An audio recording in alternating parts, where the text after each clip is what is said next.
It's Baz. What? Feels so good to be back. Yeah. It's like we weren't live just a couple hours ago. Yeah, but this is when the real college football gets talked about. It's true.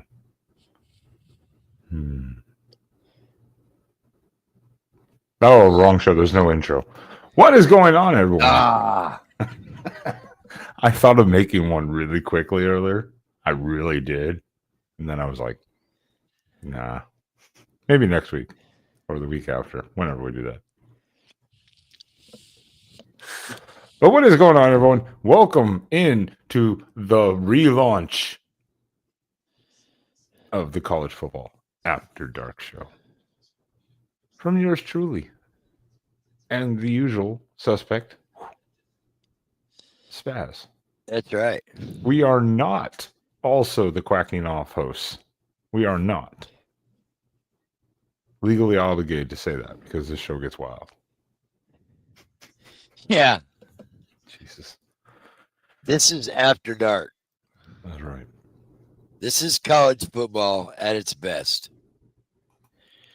This is what we used to do on that other channel. But since they rudely destroyed our show and took it away from us, well, we decided to launch our own version now. And we're going to steal all their viewers. That will probably not happen, but that'd be great. I mean, I would try. Well, I want to bring him back in now. He's back. Welcome in our first official guest on the relaunch. I don't know why he's here, but he's here, and that's fine. Welcome in, Tree. Evening, guys. Canadian tree hugger. He's like, why am he's like, why am I here? What the hell am I doing? Whoa. Well, the thing is, Vanderbilt. as somebody who follows the pro game, I have an interest in what college football's doing, right? So, Yeah. I get to take a look at some of the programs, especially considering I understand Bill Belichick is trying to bring the Patriots way to what is it again? Chapel Hill, the North Tar Heels? Carolina. Yep, the Tar Heels. So, And he's not having very successful. Well, honestly, I don't understand why they brought him there, but since you two guys are the hosts, if we're going to talk about the Tar Heels and their decision to bring in Coach McCoody, I'll leave that for you guys to decide when we talk about it, or if you guys want to do a recap of this weekend's scores. Yeah, we kind of go a little all over the board. Yeah, I'm down for anything. It's an open panel in the sense of we can talk about any game specifically. We can look at it. It doesn't mean that we necessarily watch them. How many games are there this weekend, Spaz? I mean, it's impossible to watch all of them, but we can deep dive into some of them, look at the stats, and go, okay, what happened? What could have happened? I had like 4 games going on at once earlier, but I mean, it's hard to pay attention to every specific game. Especially some of the smaller ones where you're like, lack of interest, Did North Carolina was off this week, were they? Or did they play this? They won. Oh, did they? Okay. I went through the thing this whole day and I didn't even see them, so that's why. They played at Charlotte, I think is what it was. Oh, was it at Charlotte? Okay.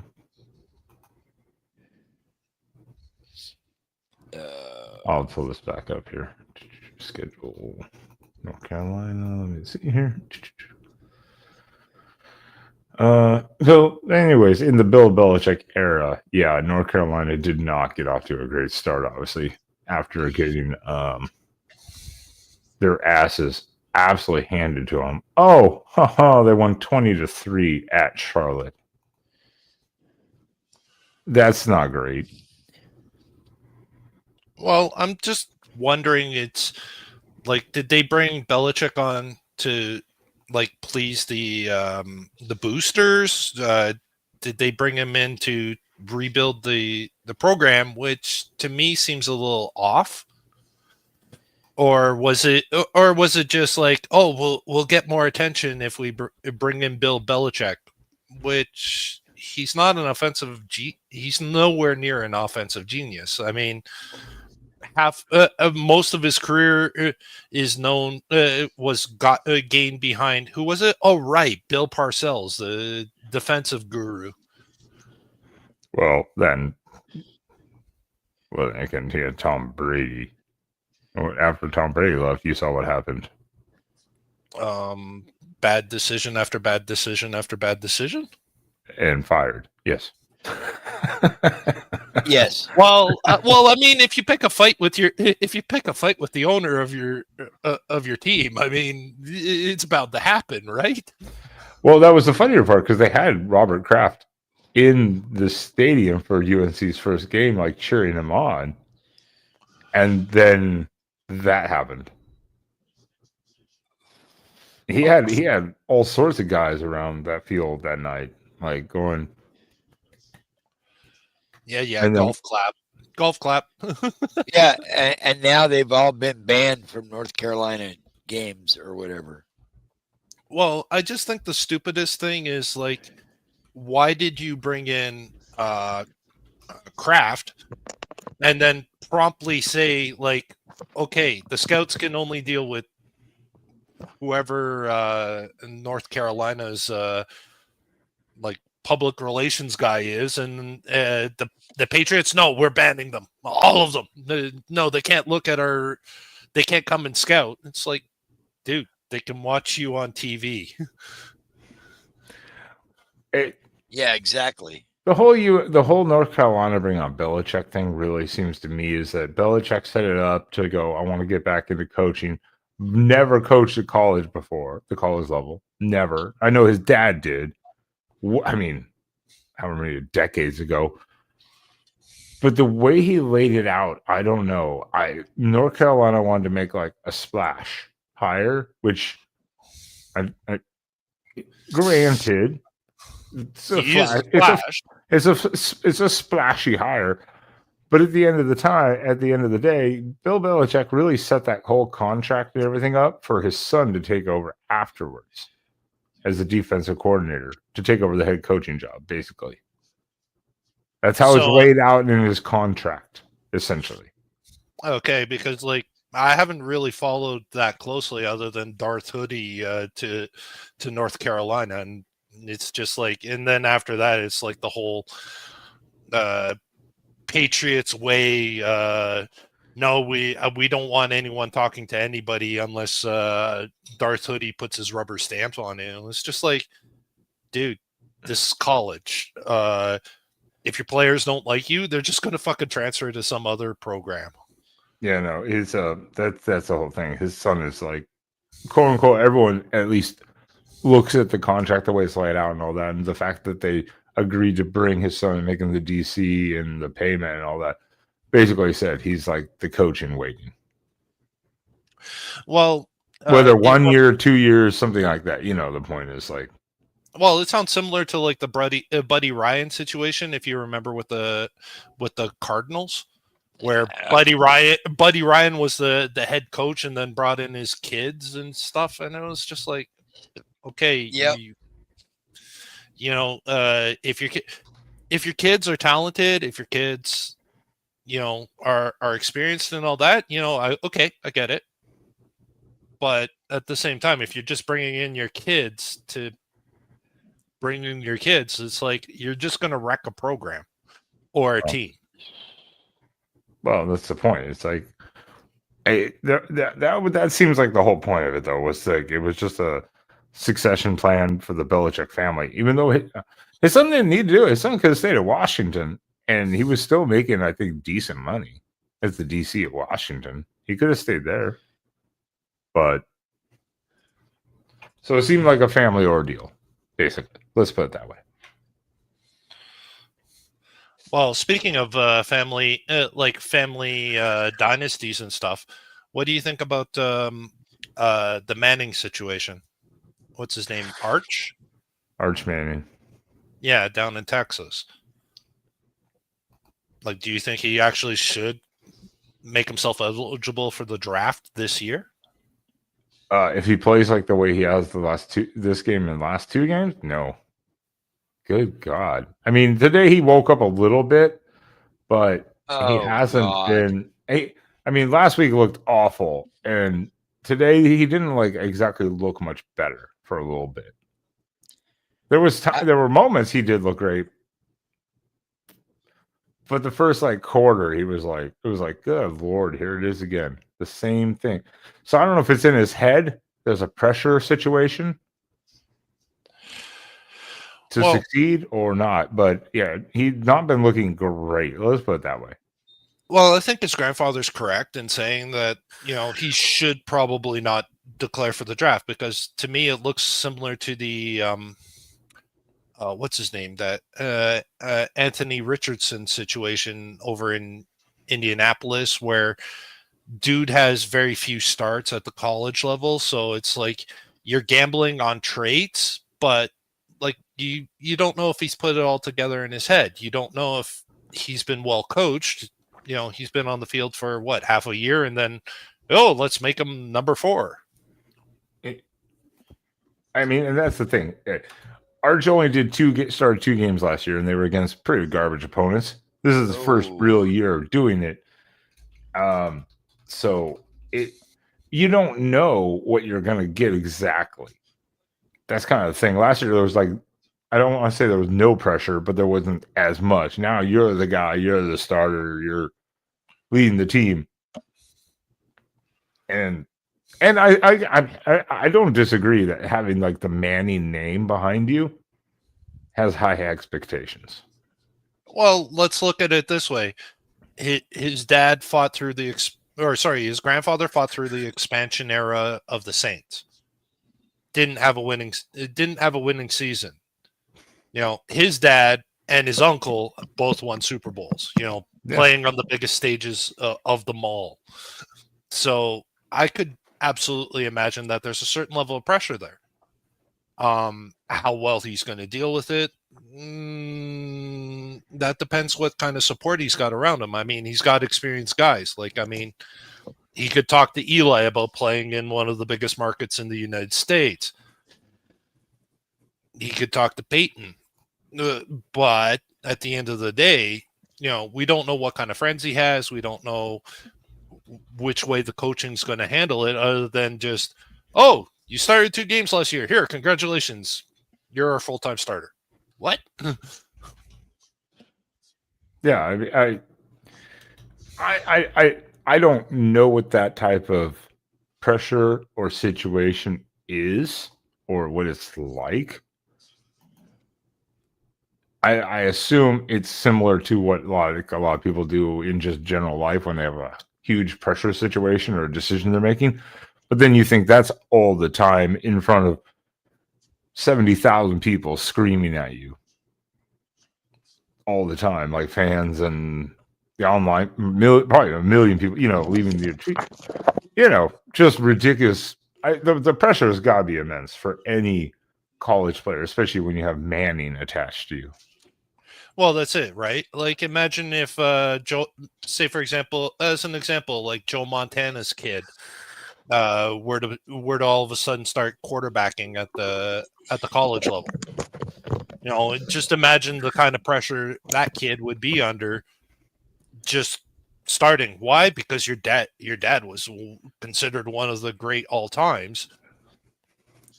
Well, I think it comes down to recruiting rankings, because Manning was supposed to be like a 5-star, one of the best of the cycles. Now he's got to like live up to that on top of being a Manning. Whereas if he had been like, say, just a 3-star, just a mid-level guy, and they picked him up for potential, I don't think he'd have to worry about it near as much. Well, I think I kind of disagree with you, Ben, because he would still have the family name pressure behind it. It's like, he's part of this family. He must be a great quarterback. It's not the same as, like, say, for example, a guy like Brock Purdy or Tom Brady, who basically was not highly regarded, and then came out and actually performed on some of the bigger stages, right? I can Oh my God, Arizona State! No! Spaz needs to mute his mic once in a while. I've told him to do this, but he just refuses to do it. Also, I told him don't stare. If we're on a show, don't stare off into the distance watching somebody else. Like, pay attention to what we're doing here. He wanted this. How much money did you lose there, Spaz? Were you betting on the college game again? No, but Arizona State just fucking shit themselves right down their leg. I see it. Yeah, I see it. 30 seconds left, and down 4. They gave up a 60-yard touchdown on 19. They lost to Mississippi State last year, didn't they? At home, and then they won the Big 12. So no, I know they're at. I said they lost at home last year to a shit Mississippi State last year, didn't they? They lost to someone. Mississippi State last year. I don't know who it was. They lost to someone last year, a shit team at home, and then they went on a run. So, but either way, yeah, with Manning, I think it's a combination of multiple things. I think it's the pressure of the rating that he came out with, it's pressure of family name, the expectations. Then you've got the pressure of the fan base because they've been waiting for you. And you essentially ran off your former quarterback who was starting over you because they thought he was garbage in Quinn Ewers. So now if you don't succeed, you like fuck the whole team, essentially. And it's your fault. Well, I'm not that familiar with college ball, but I mean, in college ball, you can sort of get away with if you have a good running attack, can't you? To an extent. I'm not saying you're going to win the fucking bowl. I'm just saying that, like it can cover up for a so-so quarterback. Yes, 100%, or it just makes the quarterback's life that much easier, right? Because you can do a lot more if you have to have a run game. I mean, unless you're like running that specific type of air raid offense, rip Mike Leach, rip the pirate. You're not going to be able to get away with it. You have to have a run game. Texas does, but then he still misses these dumb throws. So on points, there's multiple factors as to what is causing problems. Well, but the fact that their other quarterback ran off the NFL because he knew Arch was behind him, the fan base was tired of him, puts more pressure on Arch to be successful because that guy left. Even though that guy took him to the playoffs last year. 1 game away from the national title game. And they ran him off like fucking a fool. So there's a lot to it. Quentin Ewers? Mm-hmm. Just curious where he wound up. Where did Quinn Ewers go, Spaz? Dolphins. Dolphins. Okay, that's right. It was like 7th round, so that's why I forgot. I was like, where did he go again? Yeah, well, it was just like the name rang a bell, but it was just like, okay, where did he'd been injured a bunch that year, so that's why he kind of really dropped in the draft order. He dropped, but still not the biggest drop of them all. Oh no, that was a Colorado Buffaloes quarterback. That is right. Yes, that was a certain name that won't be named because they play for clicks, and other teams play for wins. Well, the thing is, but it kind of also drives the point that some of the kids of these famous athletes, or I guess you could call it like a family dynasty, they come in with even more pressure than, say, for example, just a normal 5-star recruit. Yes. I mean, it doesn't help when you have a certain level of what's that word again? Oh, right, nepotism. When it comes to the program you play for, because remember, Shader's brother wound up on the practice squad with the Bucks. Well, part of part of the difference with that family specifically was they were not recruited. They just followed Dion. He just recruited them himself. They never actually were in recruiting systems. They went to the FCS level. Then they followed him. So basically, neither of them ever fought for a starting position in their life, from high school through college at a couple stops. He just like gave them the job. Like, you're the starter. Here, you're the starter here. Shiloh Sanders, for instance, didn't even get drafted.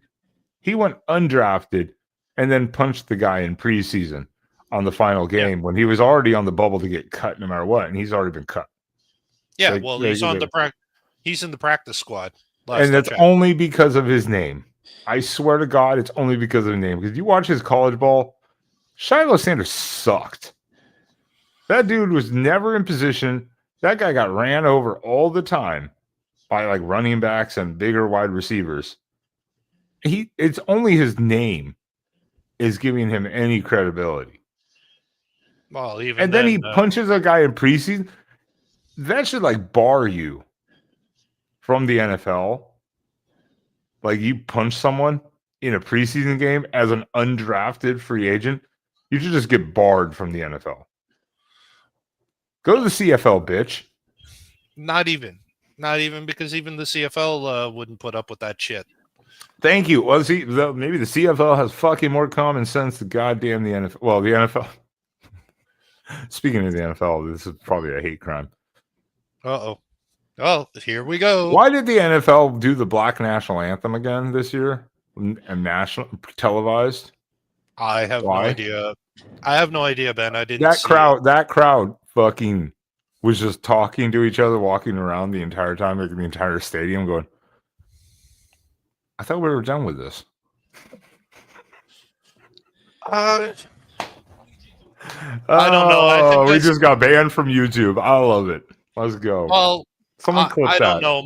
Maybe it has to do with politics and the given owner that was the host stadium. I can't answer that, Ben. Honestly, it's for me. Do not be afraid to answer it honestly and truthfully. I didn't see it.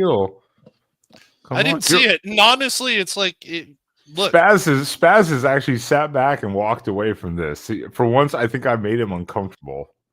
I think I made him fucking uncomfortable. Either that or he just woke up because he stopped watching the game. Well, you know who stopped watching? You know who stopped watching their game earlier? Hold on. Let me double check this. Let me double check the information here quickly. Let me double check fast. Relax. Let me find it here.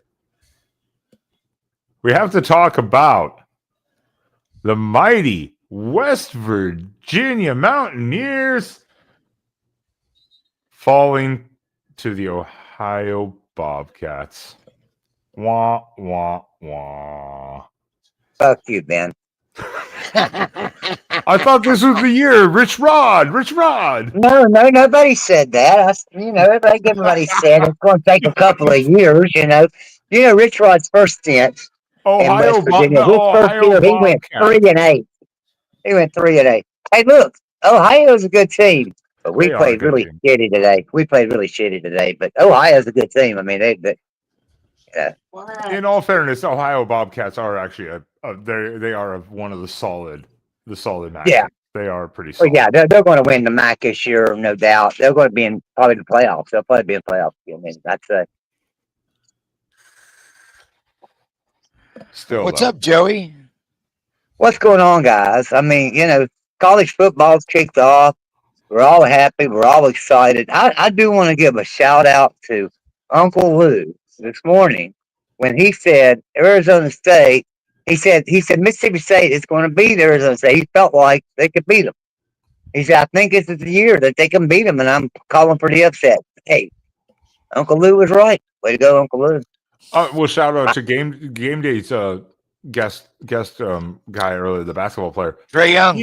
He picked Mississippi State too, and everyone looked at him like he's crazy. And even I was like, Mississippi State, really? It's like, well, apparently he wasn't that far off, I guess.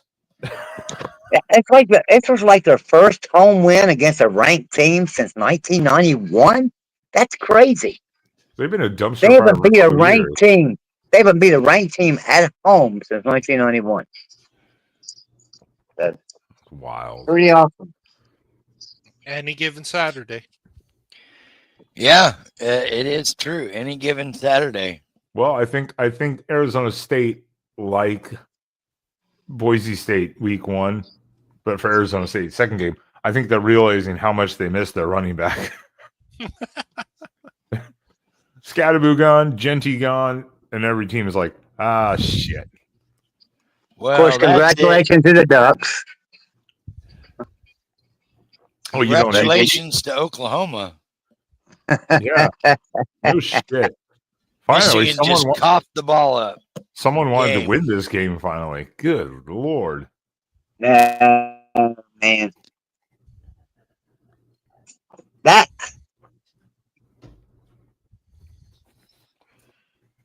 Oh, Joey's West Virginia internet. Well,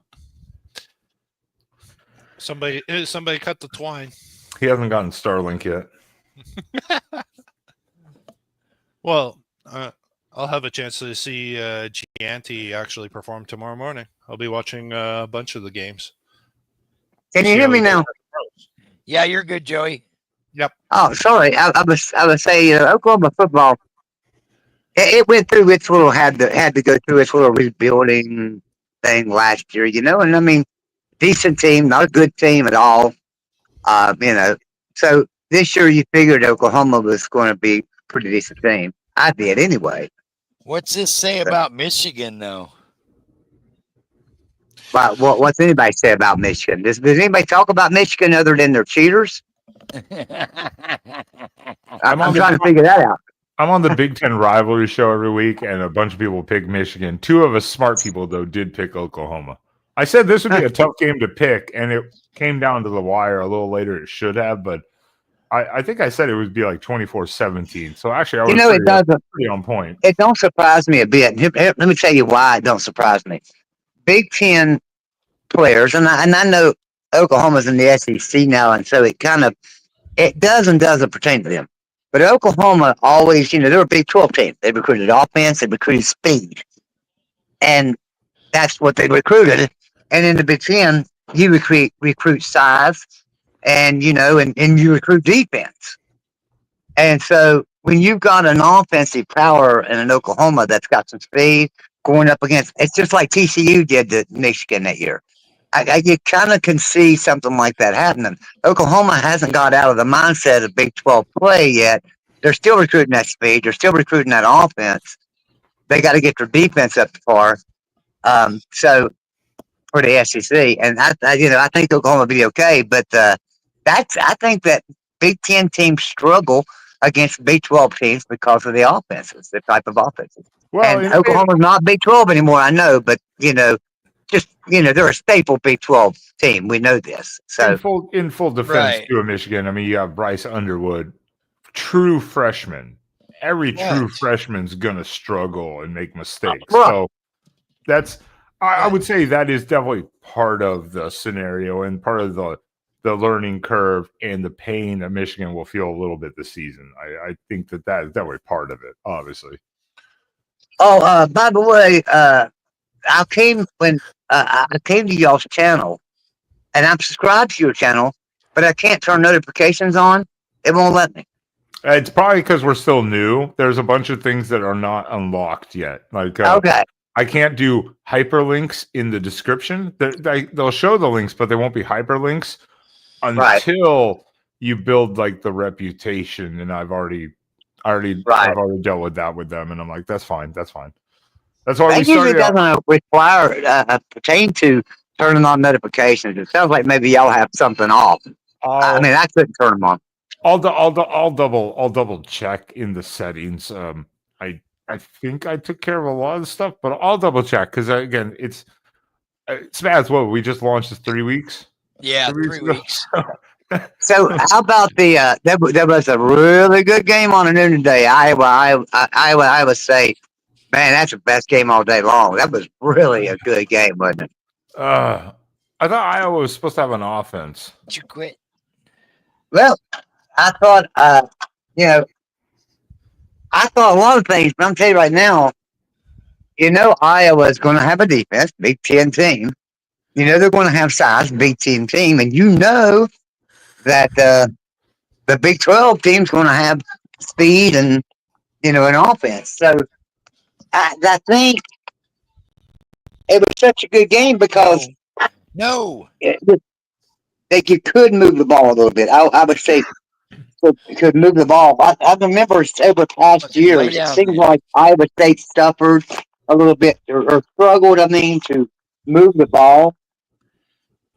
They didn't Obviously, do that they so only much. they only scored 16 points.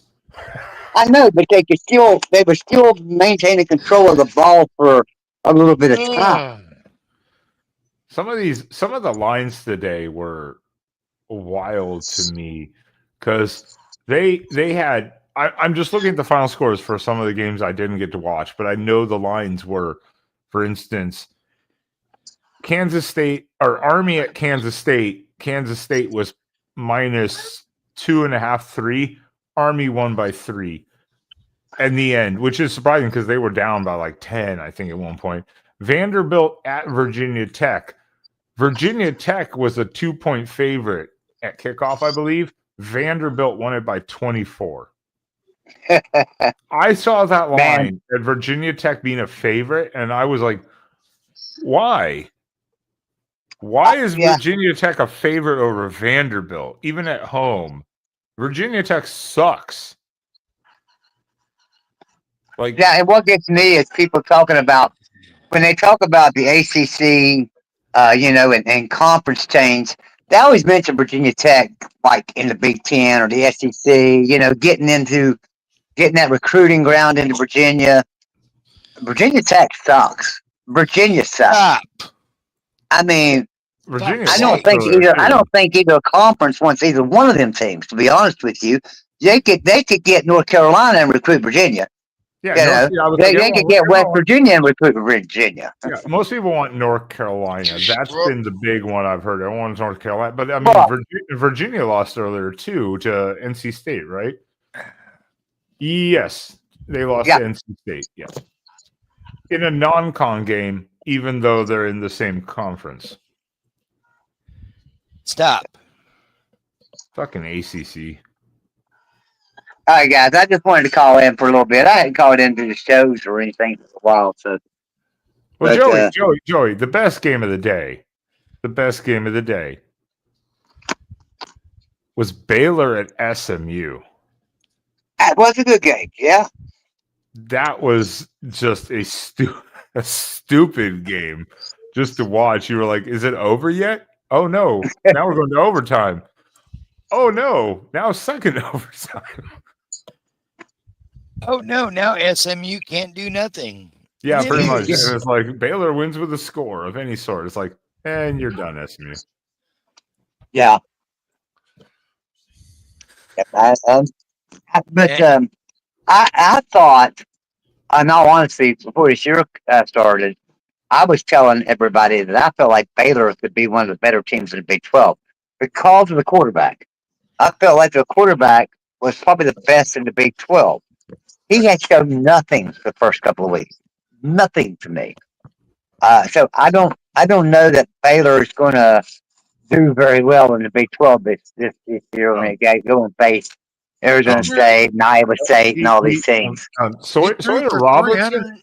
No, he threw for 350 yards last week. And he threw for 440 today.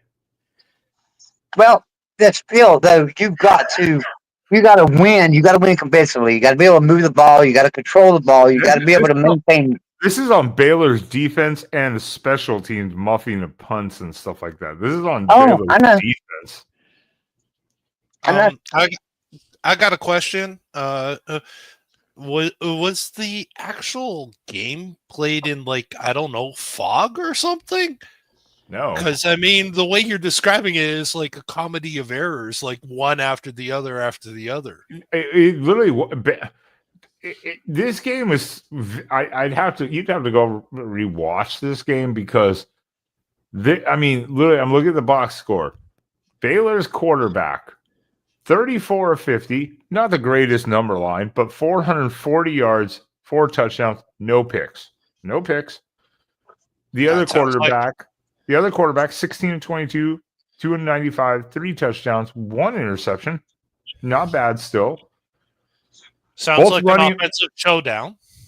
Both running backs, 115 and 115 yards respectively, 3 touchdowns, 2 touchdowns. It was literally some miscues of penalties and random like special team turnovers. Well, I mean, the way you described it sounds like it was like the teams were just like, it was like a track meet, let's go this way, let's go that way, let's go this way, let's go that way. It literally was, because they were up, I think SMU was up 14 with 5 minutes left. Yeah, 2 evenly matched teams, it seemed like. Right, 2 evenly matched teams, it seemed like, and that's what I'm saying. I thought Baylor would be much better than that this year. Yeah, I'm not blaming their quarterback. It's their defense. Their defense is not great. And Baylor's just not there yet. And I don't know, they might have won, but they're not there yet. And I really worry about what's going to happen to Big 12 with them this year again. And Dave Aranda can't survive another, 6-win season at Baylor. He'll be gone. Joey, then should we talk about another coach who might not survive the season after getting full support from their AD last year? Those USF Bulls, man. Oh, wow! They killed Boise State, and then they killed the Florida Gators today. Ain't that something, man? You take out a top 15 team at Florida, but no. Look, that's the bullshit about the polls early in the year, right? Because all your big teams are always in it, right? You're never going to find a poll without Alabama in it, without Georgia in it, without Florida State. All these big teams, all these blue blood programs are going to be in that poll somewhere. And that's what's bullshit about it, because then you get a couple of games in the season, and there's always a couple of them that fade away that are no better than any other 6 or 7 win team out there. They're no better. Spaz, did he just call? He just said all the polls always contain the blue blood, so he just called Oregon a blue blood. Yeah.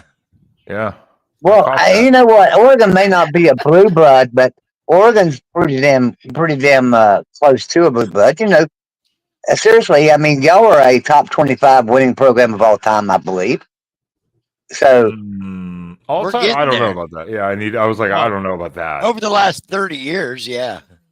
Well, guys, this is kind of like what the issue I've had with college, trying to watch college bowl games is like the AP votes seems to matter more for rankings than actual ability, win-loss records. And like, I mean, what was it? Like 4 or 5 years ago, we had 2 undefeated teams, but they never met each other in the bowls. It's like, why? Yeah, the preseason ranking is always subjective at best, and that's why I even said earlier I posted a thing going, after watching today, not just last week, but now taking it today, some more bullet points, like a little extra data. I was like, dude, the ranking, the preseason rankings were garbage for some of these teams, clearly, because USF, for instance, unranked, University of South Florida.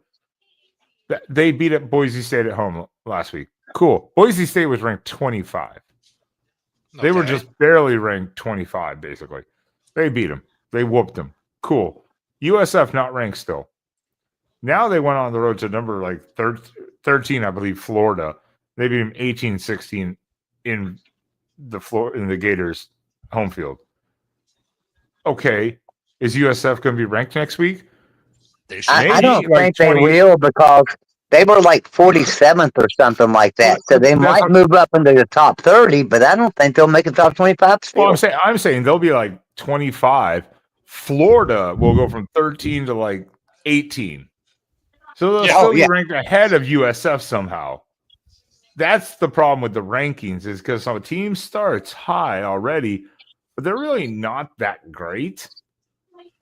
And they just continue to stay there and never drop too much. Well, I mean that was kind of like one of my issues why I dropped out of like I used to watch US college ball in the 90s, but like now it's just kind of like, hey, why am I seeing the same college programs that I basically saw back then? And the rare times I watch a game, it's like, wow, this team is shit. Why am I watching this? Why do I care? Oh, wait, it's because maybe there'll be like one guy on that squad that'll get drafted to the NFL, and then maybe they'll actually have some talent. Well, talent at the NFL level. Let me be more specific. Yeah.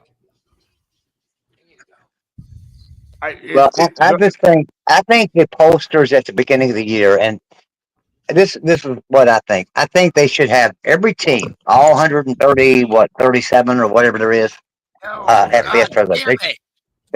They should have all of them up on a board, and they should literally set and actually, like when Liberty's name comes up, they need to seriously look at Liberty. When App State's name comes up, they need to seriously look at it. That's where their problem is. They look at teams like Florida and say, Florida's going to mop the floor with their out of conference games here, and they don't even consider them programs. They'll look at who these programs are going to play, like blue blood levels. Who's Alabama going to play?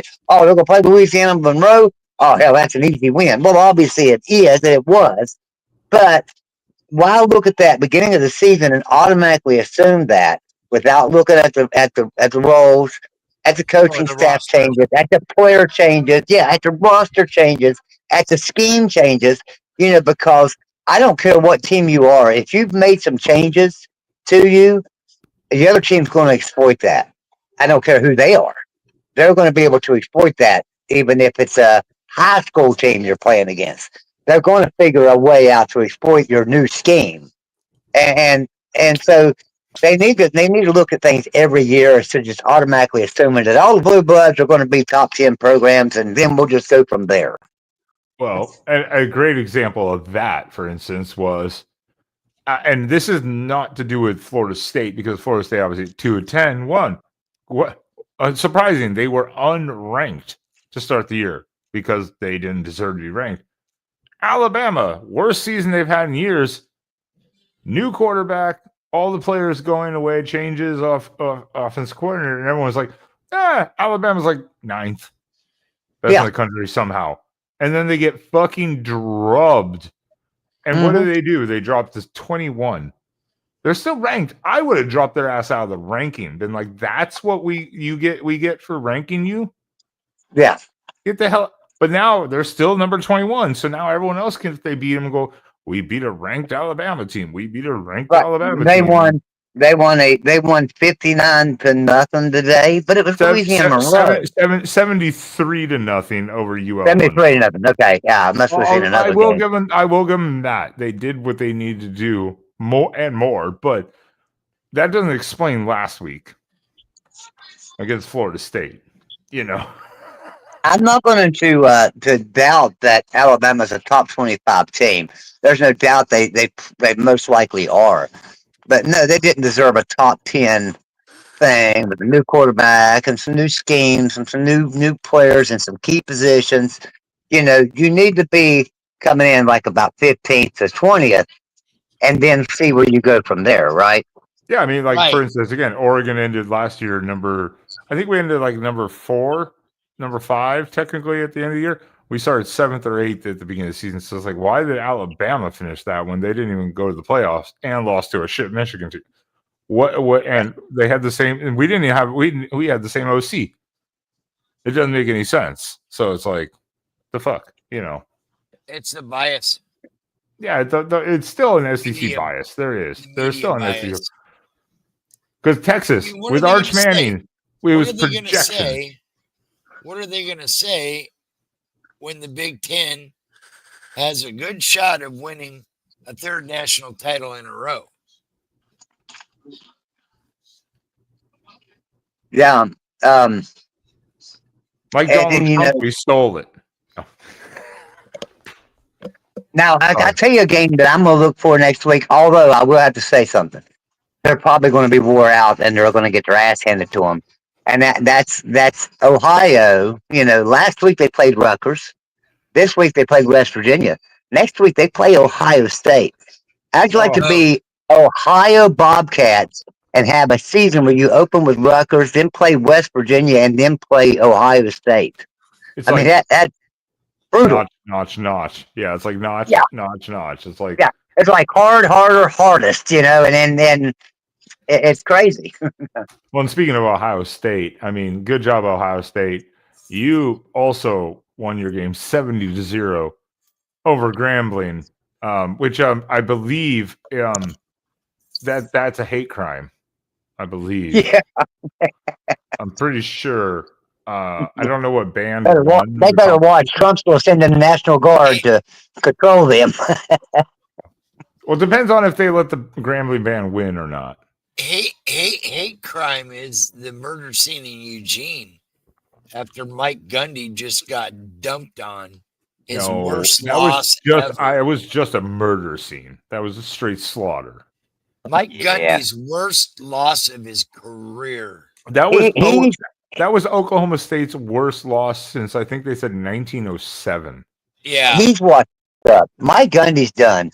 He cannot adjust to this era of football with NIL and transfer portal. He, you know, one of the better coaches when it came to recruiting and building a team, but Yep. getting in that transfer portal and having this NIL and all this money flowing, he hasn't figured it out yet. Well, they So said that they had not, Oklahoma State had not invested like money to a transfer portal player until this past season. So they were already like 3 years behind, No. allegedly. And I'm like, wow, no wonder you're all and Mike Gundy, to all his credit, in that post game, he took basically all the blame. He's like, look, I thought about it on Thursday. He's like, when we were doing our final like little talks, he's like, are we doing too much? Like trying to be like too not cute or fancy with things, but like, are we just trying to worry about too much instead of just simple this plan? But he let it ride and he blamed himself completely, basically, for it entirely. But I'm like, that means your head is not in the game. You're the head coach. You need to tell, this is what I want to do. Simplify it. But they wouldn't. He didn't do it. So I think he's tired. He's like a lot of coaches. You just get burnt out at some point. You really do. I can't blame him. I would not want to be a head coach in college football. Are you kidding me? 21 no. years. Yeah. yeah, I mean, you know, just think about us. We sit here as college football fans, right? But also as analysts sometimes, and just trying to learn players and learn teams and learn schemes and things like that.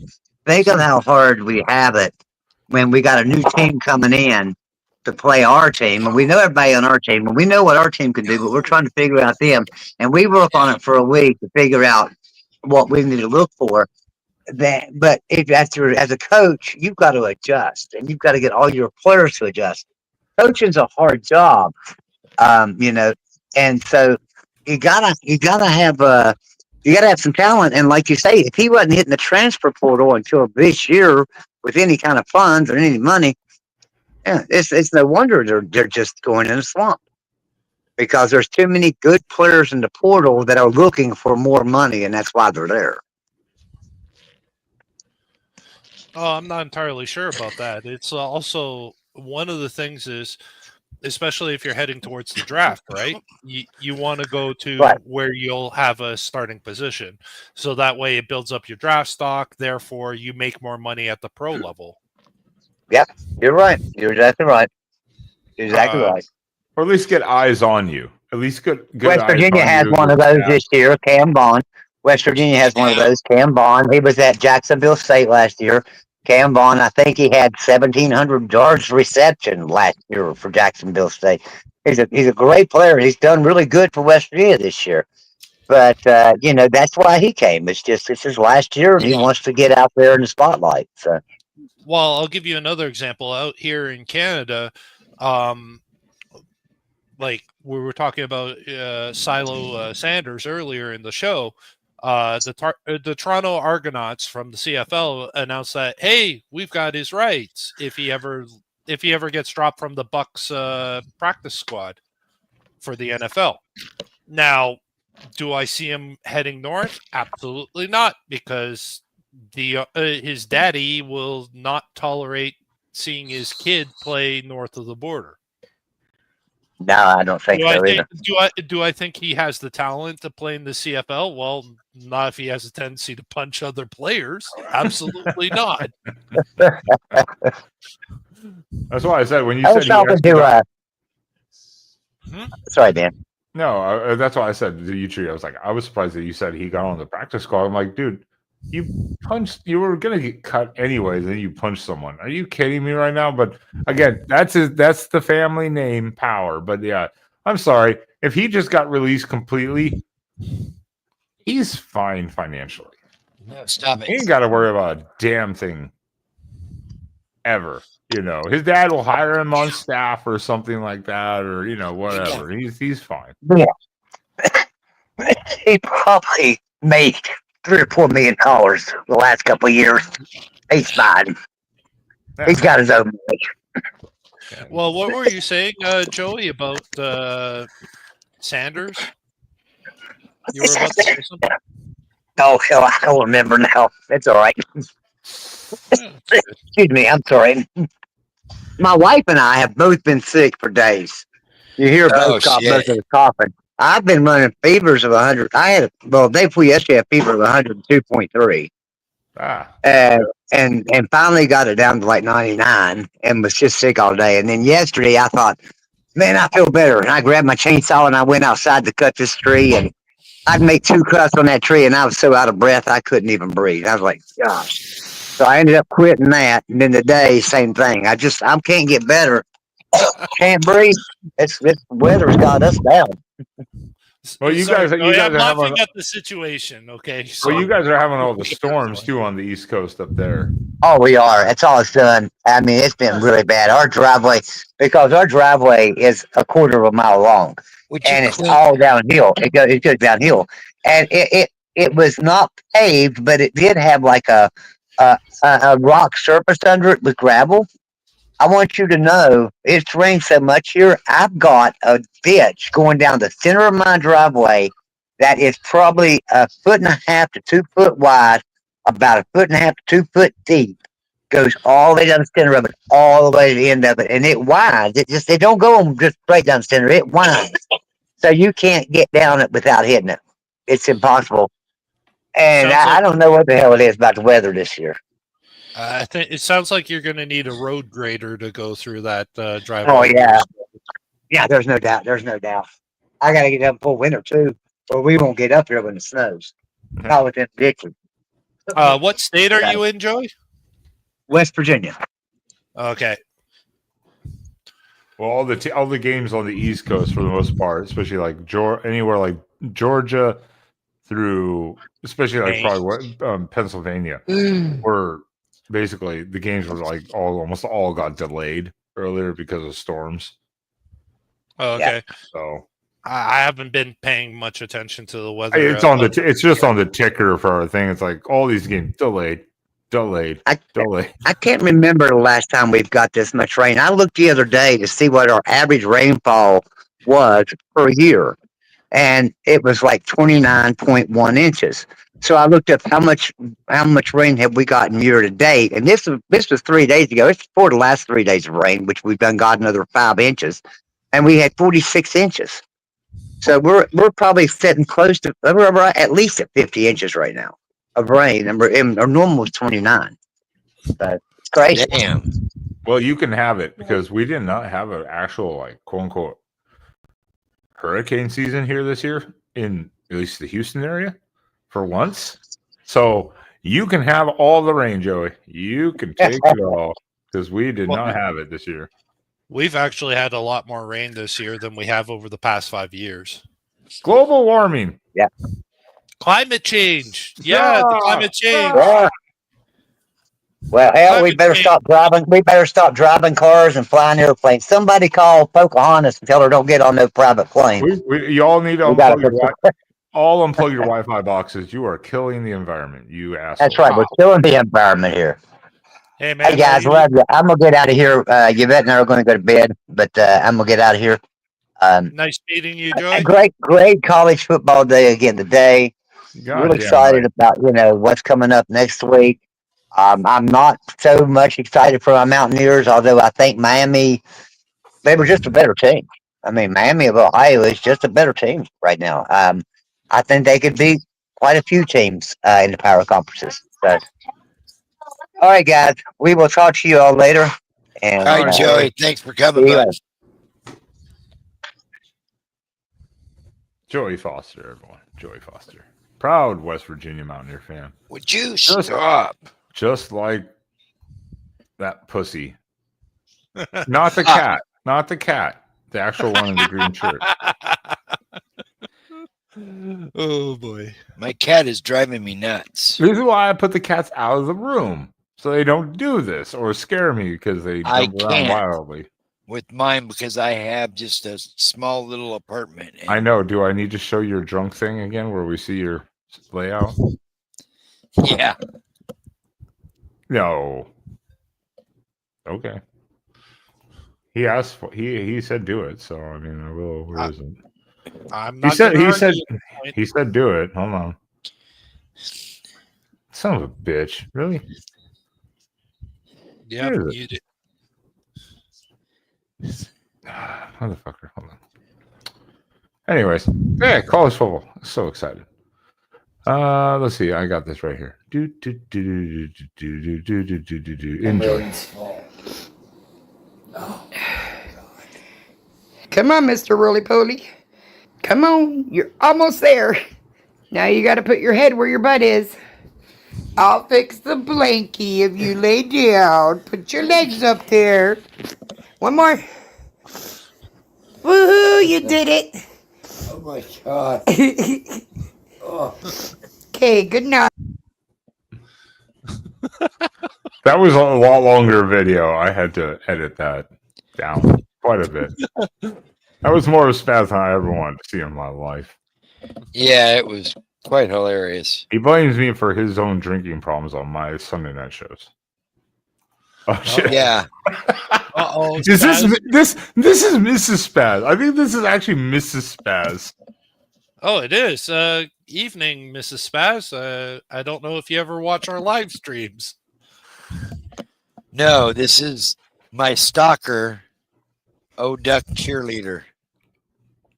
That I think is Derek. Okay.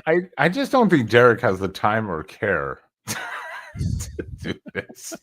I don't know who the fuck it is, but it's really starting to bother me. It's like, who is this that's fucking with It should only bother you if you start getting like random messages left in your mailbox or stuck in your door. Then you should be very concerned. Yeah, Then you'd be like, exactly. just some random person on. You can call me Mrs. Spaz if you want to. Oh boy. I think it is Mrs. Spaz. Go check on Mrs. Spaz right now, and you'll see if she's online. No, Oh, she's that's watching funny. videos in her room. Yeah, tweeting as a cheerleader. Well, Yeah. she's watching videos. Please note what he said. She's watching videos. I wonder what kinds. She's like inviting you to the bedroom. You know what I mean? Hey, Duck cheerleader, show us your boobs. Bing. Oh. There's his email. Uh-oh.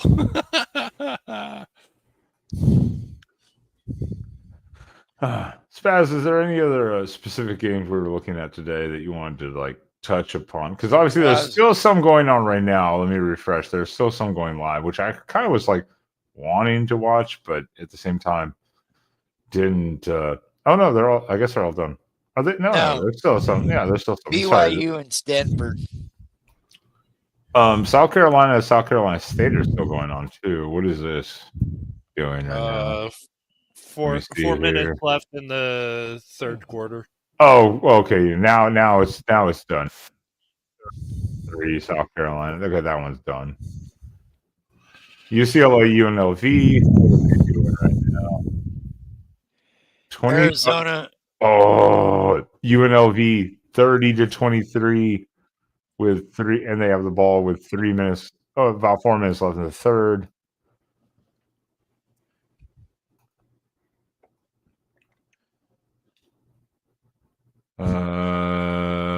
Yeah, mostly it's Stanford, BYU, San and Diego, Washington State. UC Davis, Washington. UC Davis is a pretty good team. I don't know what the score is there. Then Sam Houston at Hawaii. What is UC Davis? One doing 14-3, Washington. Okay, not surprising. But is there any other game of the day that you were looking at? You were like, No, the only ones. There wasn't a lot of big ones going after this morning. There was.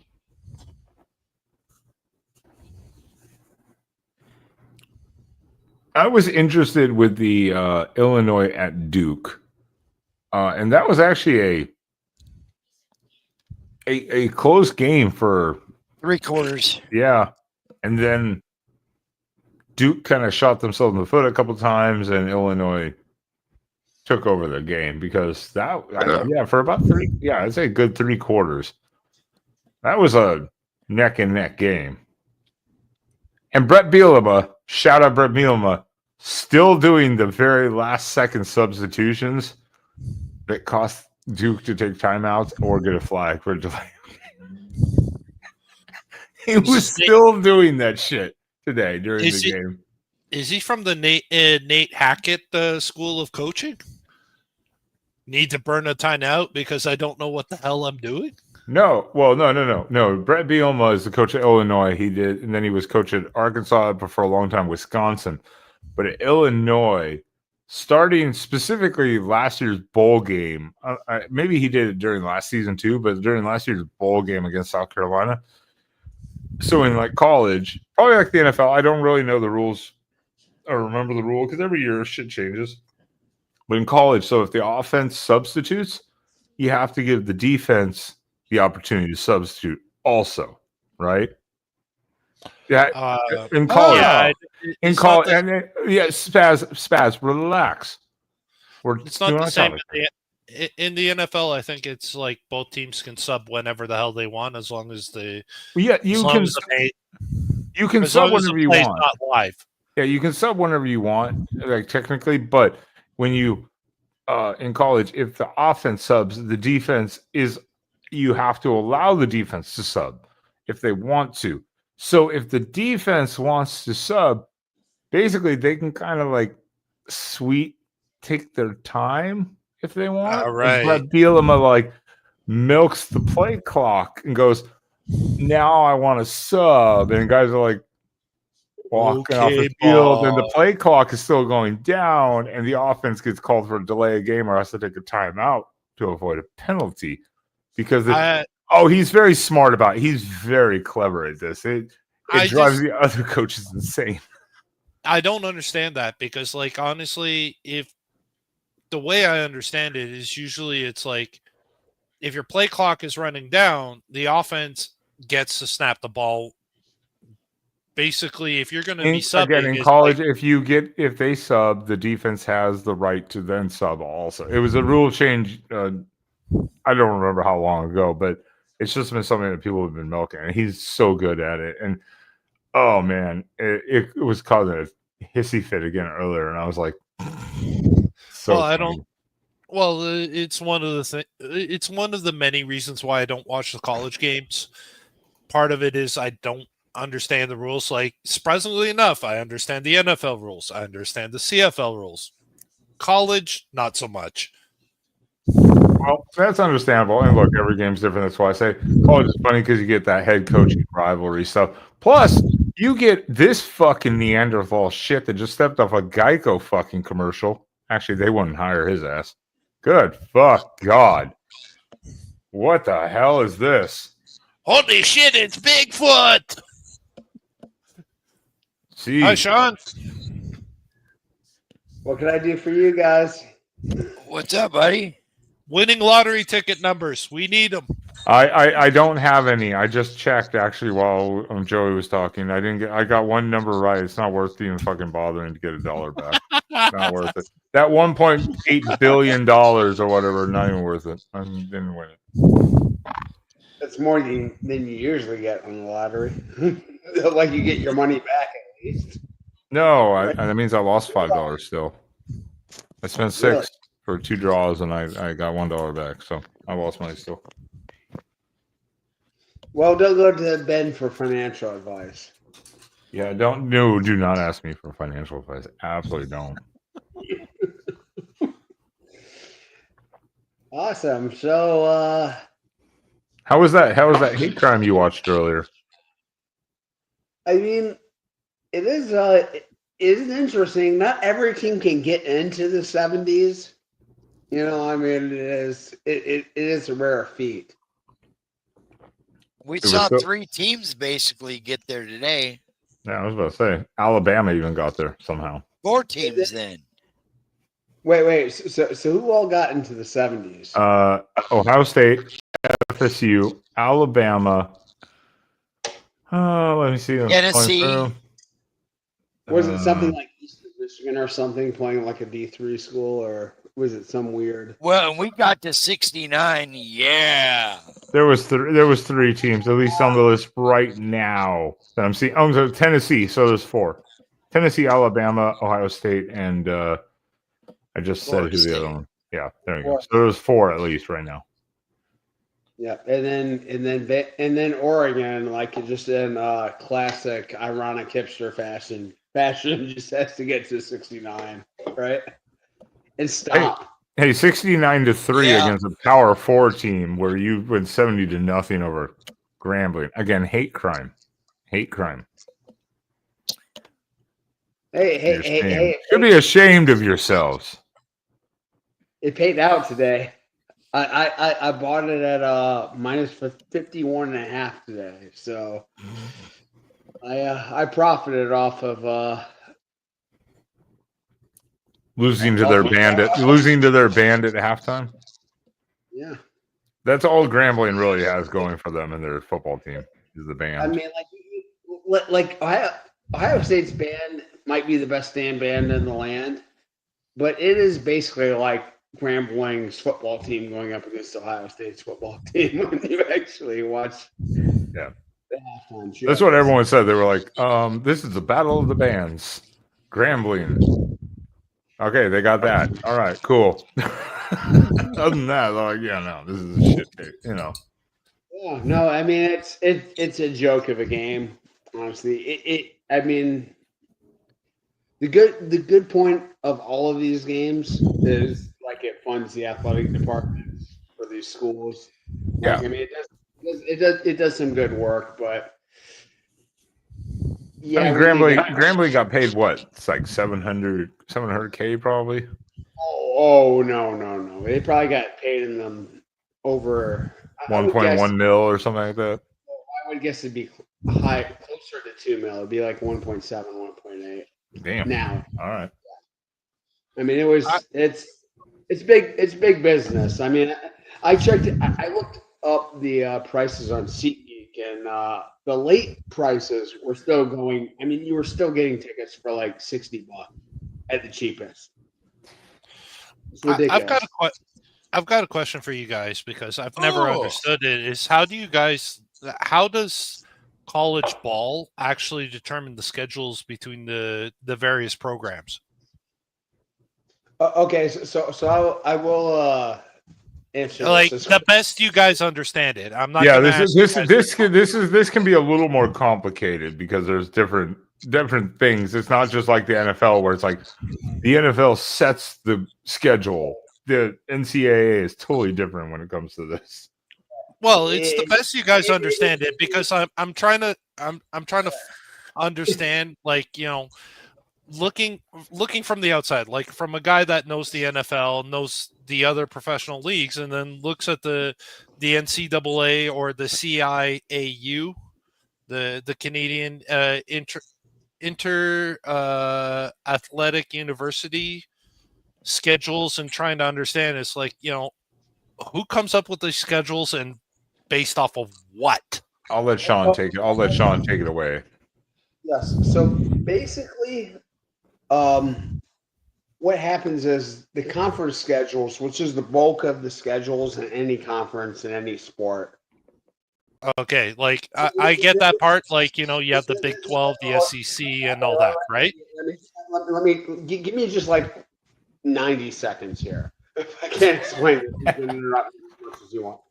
Okay, so basically the conferences. So both Oregon and Ohio State are in the Big Ten. They have a 9-game season, and that game is handed down as dictated to them by the conference. Like, here's who you'll play. Here's who you'll play.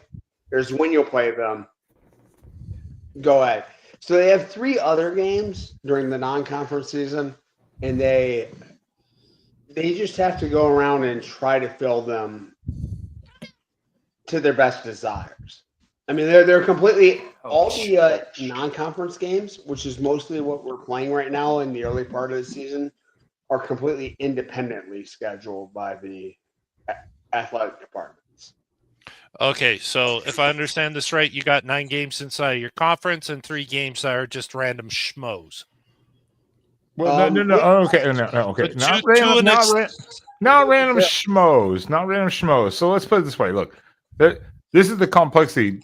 Even 90 seconds, like Sean was saying, it's like 90 seconds is very hard to comprehend because the Big Ten has how many teams, Sean? 16? 18. So they play 9 conference games. They're not going to be able to play every team in their conference like a lot of conferences used to do when they were smaller. Now every year is like rotating. So there's a conflict in scheduling. So for instance, this year, Oregon played Montana State last week. I don't know when they booked that game, but Oklahoma State had been on this. They just beat up on today. Had been scheduled for like 8 years in advance as a home and home. It had been booked 8 years in advance. That was how it was contractually laid out years in advance. Next week, we have a conference game because of the scheduling. We go to Northwestern. Then the next week, we host Oregon State, our in-state rival. Used to be a Pac-12 member with us, but it's a non-con game. So it's not like it's kind of random. Also, with the shifting of the conferences, really screwed up a lot of teams' scheduling where we had to cancel games and then fill them last second, where normally they're like booked 8-10 years in advance for non-conference stuff. Right. So that actually feeds right into Ohio State's game today. Why they scheduled a school like Grambling, who is, I mean, like, is just never ever going to be competitive with Ohio State on any level. That game is just, I mean, it's a game that should never happen. What happened was, they had a 2-game series with Washington scheduled. You know, for a long time. They scheduled this out like decades in advance. And then all of a sudden, you know, in the summer of 2023, Washington decided, hey, we're going to be part of the Big Ten now. Would you stop? Lay down. No, we didn't. No, Washington didn't decide they wanted to be part of the Big Ten. USC and UCLA destroyed the Pac-12 finally, and Oregon and Washington were smart to reach out to the Big Ten and go, hey, by the way, we're available if you would like us. They were smart. Regardless, so Washington became part of the Big Ten, and they still had these non-conference obligations with Ohio State. And so that's why Ohio State had this game scheduled with Grambling, because they had to cancel the 2-game series with Right. You Washington. had to make those up. Yeah. And Yeah, and there was absolutely nobody to fill the vacancies, and so it was So just like Grambling got the happily volunteered. yes. For a paycheck. We will bend over for a $1.8 million. Yes, we will. Yeah, the college will sacrifice the wealth and well-being and spirit of your students for that money. Yes, they will. But it's the same thing. It's like when Oregon transitioned to the Big Ten, we had to cancel the other game with Texas Tech. Well, Texas Tech rescheduled it to help us with Oregon State to maintain that. But this isn't the same as the NFL, where it's like it's these teams twice a year in your division, then you're in the AFC or NFC. It's totally different because of the way that the conferences rolled in the thing. But like Sean said, the non-con is controlled by your own university and other universities making contracts between each other. So there's like 3 levels of different shit going on. Yeah, No. I kind of get it, because the thing is like here for the CIAU, which is Canadian colleges, when they play each other, it's like they have a Western division and an Eastern division, and usually they might have like 1 or 2 games a year against like the opposite division, but usually they don't meet each other until what's called the Shrine Bowl, which is, I guess, like a conference bowl game for you guys in the States, because you guys have got like, what, 10 times the amount of teams? 136 or 7 now total? Something like that. And Canada has maybe 12. Yeah.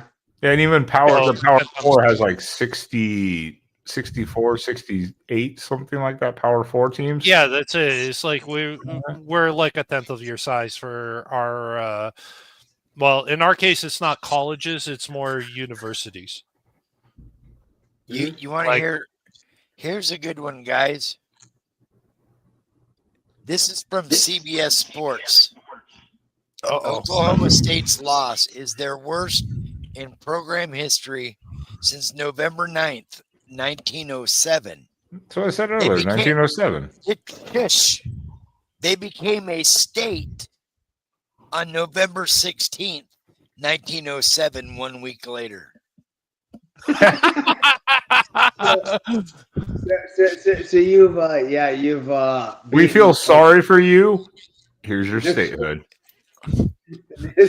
Congratulations, you lost. Now you've upgraded from a territory to a state. The state of Oklahoma is still like the asshole of the fucking country. I've driven through this so many times. Back to a territory. Fuck. UConn can always dream, can't they? Right? Pardon? Said UConn can only dream, right? How did UConn hold on? Oh, poor UConn, man. No, not the University of Connecticut. I'm talking about the UConn territory. Oh, the UConn territory. I was going to say, I thought you were talking UConn. I was like, oh, the pain of the poor UConn Huskies today. Oh. The Q's pulled through. They did great today. The UConn Huskies, they did great today. They man. Yeah, they overachieved for sure. That was a bad way to lose that game. Stop. Will you get rid of that pussy? I can't. She won't leave. She comes back. Smack it. Slap that pussy. Slap it. We will not tolerate animal abuse on this program. Yeah. No, just spaz abuse. Oh, I mean, like that's mandatory. That's like legally. Spaz and I abuse each other. We do too many shows a week together. Yeah, like this is true. You don't know this, but every time people see Spaz on the street, they have to throw something at him. Like that, right? Well, he's only a stone throws away, so they throw a stone. What do you want? Like if you only got a nickel purse, you just have to do it. Like you just have to throw. Here's a quote from a Beaver fan. This might be the worst football game I've ever watched in my life.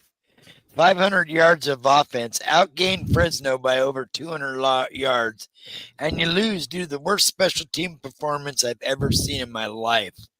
Good God, this year's going to be bad, Beavs. Yeah, I was saying that earlier too. I was like, How? I was watching it here and there and seeing the stat line. I'm like, How? How Yikes. did you lose? How did you lose? How did you guys? they missed screw like up two. special They missed like teams? 2 field goals, didn't they? 2 field goals, 3 extra points, and a 2-point conversion. How that do you was miss also 3 failed. extra points? Because they kept snapping it sideways and shit. I'm like, They had to one, you bring- can understand. One, They you had can to bring understand. they had to bring a linebacker in from the sideline to learn how to snap. How Here's the do you thing. screw that up? Remember that game? It was like 24, 25 years ago. That kicker, Alexis Cerna, he missed like three extra points in one game for Oregon State.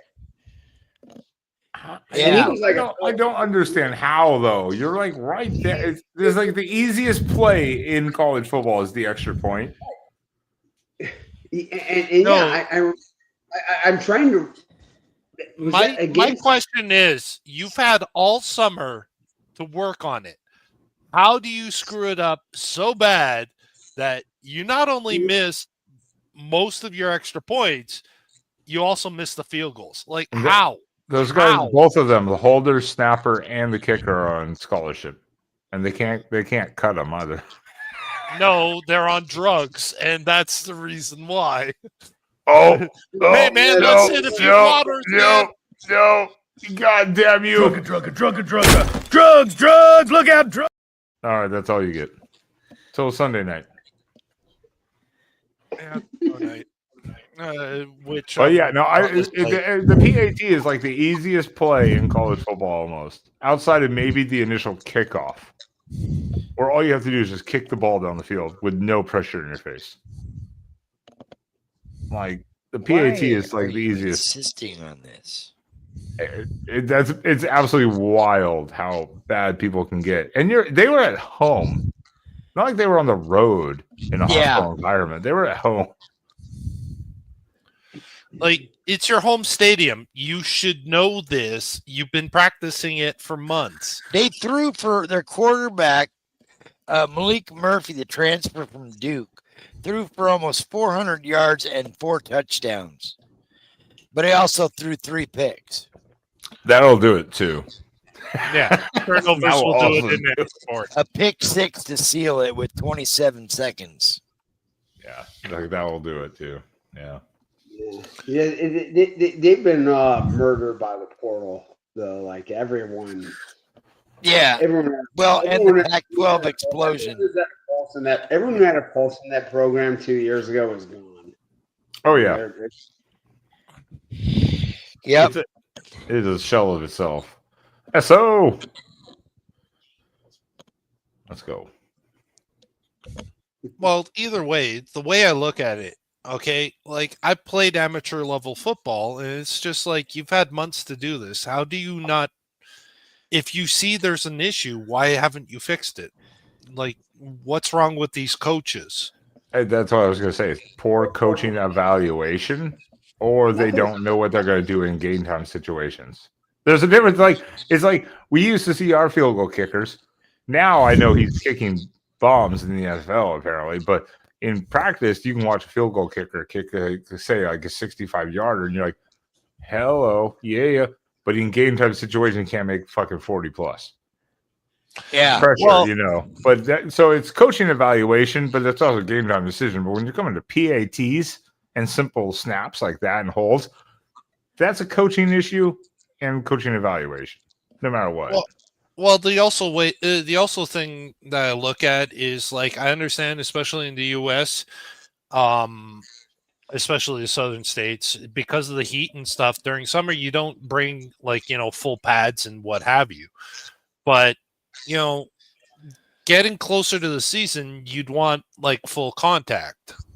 Well, it depends on Right? it depends on the team and how they train. Like the NFL initial practices are not not in pads. They're just jerseys, kind of like touch, just to get you in the routine of like running routes and stuff. And there are college teams that don't do it, but Jesus fuck. I think you're getting an invite to the bedroom there. Yeah, I know. Spaz. Go see Mrs. Spaz. She apparently Wait. Why don't we read more into this? This is Mrs. Spaz wants you to slap that wop. This is a wholesome invitation. Yes, I said. Ducks, kitty. Yeah. Spaz is going to go check. Spaz is going to go check. He's like, hold on. I'll be right back. Hold on. Okay, I'll leave that pussy in my seat and I'll go check on the other one. The cat's like, what the fuck? The fuck, dude? Invitation accepted, Duck cheerleader. Invitation accepted. But yeah, no, it depends on like NFL teams, but college teams. There are college teams. Sean knows this. There are college teams that don't put on pads or full contact until maybe like the last like week and a half, 2 weeks. Then there are other teams that like the entire before the summer break and before the fall camp, but even late spring, like the last few practices they have, they'll put on pad. They'll do full contact. They will not shy away from it because they're like, you gotta get ready for this. Every team kind of trains differently. Obviously, that's due to the training staff, coaching decisions, et cetera, et cetera. So every team's different. Temperature at practices. Sorry, go ahead, Sean. I said that there's so much like risk and volatility and introducing contact too early. Like everyone hears the horror stories of a guy getting lost for the season in practice, and then they'll hear like, "Hey, wait, you guys were doing that shit? We weren't even like in pads at that point in the season." Like, there's just that inherent risk to like, but then there's the inherent risk of like, hey, we don't practice in pads until the week before the game, and we don't know how to tackle then because we didn't practice it. Yeah. Well, Sean, I've heard horror stories, especially in the southern U.S., of guys like, dying from heat stroke and shit because they were practicing in pads in like July, high noon. They're practicing all day. Right. Although my personal experience as a guy who played amateur level football, like my first night, there was a guy who got his leg fucking broken. So, might I mention that you tonight, you're the first person I've ever heard to refer to anything as amateur level football. Well, like it's because to me, college. That phrase does not exist in the American lexicon. Period. Well, it's because it's because the thing is, when I was playing football, it's the teams are based off of the city or municipality. Gotcha. Okay. And the other thing is to me, like college ball in the United States is kind of like semi-pro because of the athletic contracts for like sponsorships and what have you. Well, in the U.S., it's high school, JUCO, college, professional, arena football, XFL, arena football, XFL, AFL, or you go Canadian League or European League. There's no amateur football. It's like you're in high school then, basically. Well, that's it. I was in high school when I played it. So there you go. Thank you for the terminology change. We love that around here, America. Okay, you owe me several beers, Sam. Wow. No, I mean that. Wow. Spaz, stop using this platform as a perversion technique and trying to get hookups. Well, it's cheerleader's fault. It's not cheerleader's fault. So what did we think of the only game that mattered tonight? Oklahoma, Michigan? Yep. No one wanted to win that game. No one wanted to win that game. Awful. It was abysmal. Oklahoma took charge. Oklahoma took charge kind of early on a little bit. Took a little bit. Of course, Michigan still has a decent defense. I'm not questioning their defense, but it's like Oklahoma then just sputtered, and then, but Bryce Underwood, he's going to have learning curves and pains. He's a true freshman. It's going to happen, but no one was helping him. Who is that? Spaz, what were your takeaways? Yeah. I just thought that Oklahoma, pretty much took control of that game in the first half and just kind of slow coasted. It wasn't much of a game. Yeah. I thought both teams looked kind of in mud. Like neither one looked like they were operating. And I was really kind of happy to see it tonight. And like I feel bad for Bryce Underwood because I have nothing against him personally, but I mean the amount of like buzz and hype that was built around just a completely pedestrian performance against one of the worst programs in the country. I mean that was insane. That was insane this week. The fact that I had to hear that he is him. He's one of the best freshmen we've ever seen, and then he laid that big of a turkey to me. No, that was the highest rated recruit offensively in Michigan history. They said. Yeah, which I mean is not surprised. I'm not surprised by that. I'm not thinking that a bad thing about that because I mean we hear it all the time every year. I think at Oregon we're like, this is the highest recruit Oregon's ever had. But I'm saying that looked like a week one, like straight off the bench type of performance for both teams. To be honest, both teams it would look like you hadn't played a game before. Okay, let's be honest here. How many true freshmen, which Bryce Underwood is a true freshman, how many true freshmen in big college football games, big colleges, how many true freshmen really are that elite coming out their first season? None. None. Almost none. Well, at the quarterback position, virtually zero. Yeah, none. Exactly. That's why I say it's rare. But they built these guys up like Dylan Rayola last year, like Bryce Underwood this year, like Dante Moore a couple of years ago when he went to UCLA because he knew he could start there. And what happened? They get murdered. Well, and this is why you have the guys like there's endless people I can think of, like Johnny Manziel or Marcus Mariota, same transfer, same classes, same redshirt freshmen, but they sat for a year and they listened, they learned the system, then they're more ready to go, and there's still question marks. But true freshmen, there's always a learning curve.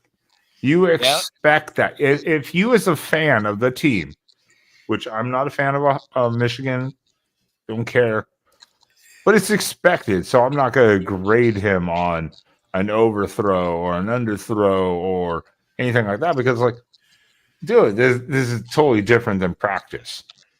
It's expected. However, with an Arch Manning type of quarterback who sat 2 years in the system and still can't wipe his own ass, not a good look. Chased off their other starters. Chased off Quinn Ewers another season to the NFL because you thought that Manning was the savior. Because Quinn Ewers still had a year of eligibility left. Yeah, and then Quinn went to the 7th round. So, not great. Not great. Quinn could have stayed in college and he could have transferred somewhere else. Yeah, there was all the rumors like Oregon will pay him like I think I don't remember what it was, like $4 million to come to Oregon. It's like, I don't want the bum. What are you talking about? It was all just, it was all the people online going, oh, look at the teams that want to spend money. There was no way when they already had Dante Moore waiting in the wings that they were ever going to. And then behind that, we have Novosad. And it was like, we don't need Quinn Ewers. We're set on quarterbacks. We're good. How about the guy whose name I don't know if I'll ever dare to try to pronounce, who went to Cal? JSK? Is that Yeah. We know we only went by initials too. I get this guy. He's a talented true freshman. I will give him that. He is the 2 games so far I've seen him. He knows what he's doing, and credit Brian Harsin and that offense of taking advantage of his skill set, because again, he wanted to go to Cal, then he transferred to Oregon. He was there for 2 weeks before the Rose Bowl, and he just saw the quarterback depth with Akili Smith Jr. too, and I think he was like, I'm out, and went back to Cal. And I credit him because that's where he really wanted to go. He wanted to go to Cal. That was his school he wanted to go to. And I had no problem with it, Absolutely no problem. So good for him. He's looked great in 2 games so far. But good for him. The guy looks like just a stud. And good for the Calgorithm too. I can't wait for the Calgorithm on Twitter this year. Let's get the Calgorithm back in gear. They've been hibernating. They've been coming back a little bit. It has been coming back a little bit, but now it's going to explode soon. Ice cream now? If they go like 3 or 4-0 to start the season, they're going to go fucking wild, absolutely wild. You're going to see so many rainbow bears on your timeline. It's just, God, yeah, you are right about that though. Yeah, you are true. That's something I never asked for, but yeah. Some of the tweets last year, though, made my fucking season last year. Just watching that shit go off, I was like, where has this been for years? That was I mean, I think 2024 was the season of the meme, and Cal should win the national championship based on that. Can they make that? What is it? Like the Spirit Award, the Calgorithm wins the ESPN Spirit Award. It should be named after the Calgorithm. It's the Calgorithm Spirit Award. The Calgorithm Spirit Award. Don't get that trending. Do not get that trending. The Cal fans will take off with that shit in a hurry. Good Lord. And we lost Tree. No, fuck, he's back. Yeah, poor you. Well, no, sorry, Benny. That's good because that means I can go fucking piss. We're on our own channel. I can say where the fuck I want now. I don't have to worry about how many fucking F-bombs I drop because I can fucking say what the fuck I want. Yeah. There we go. Bully for you. Fuck those guys. Sean, have you been over to visiting with the girls lately? Visit with? Oh, are you talking about Doreen? Yeah. Your favorite girl? I visited for like a second. I have not called in to the show yet, but I tune in every couple weeks, and then as soon as I pass out from getting bored, obviously getting bored listening to them, I wake up and I go to something I actually like. So yeah. So, no. Yeah, they don't even pay attention to their chat. Yeah, it's kind of a mess over there. This is what it is. I don't know. I mean, I don't know why he killed our shit. Yeah. I don't know if he ever really vibed with it. I don't know. I think it was something personal. He didn't want to have us degenerates on his on his program. We were actually drawing ratings to it. We actually like got people on the show. Yeah. Like talking. Like We had full panels every week during the regular season. right. Absolutely. And I mean like I don't know, like he just didn't We had people in chat begging to come on the live panel, but we never had any open spots. yeah. I just don't understand what he was thinking. Me first and F the rest of you guys. My guess. I don't know the full story, so take my opinion with a grain of salt about yay big. He got too hot. Well, not super hot, but he got two decent looking females for guys to look at. So yeah, that's hot would be an exaggeration, but yeah. Uh-huh. But I mean, they get 500 views a week, but they get no money coming in.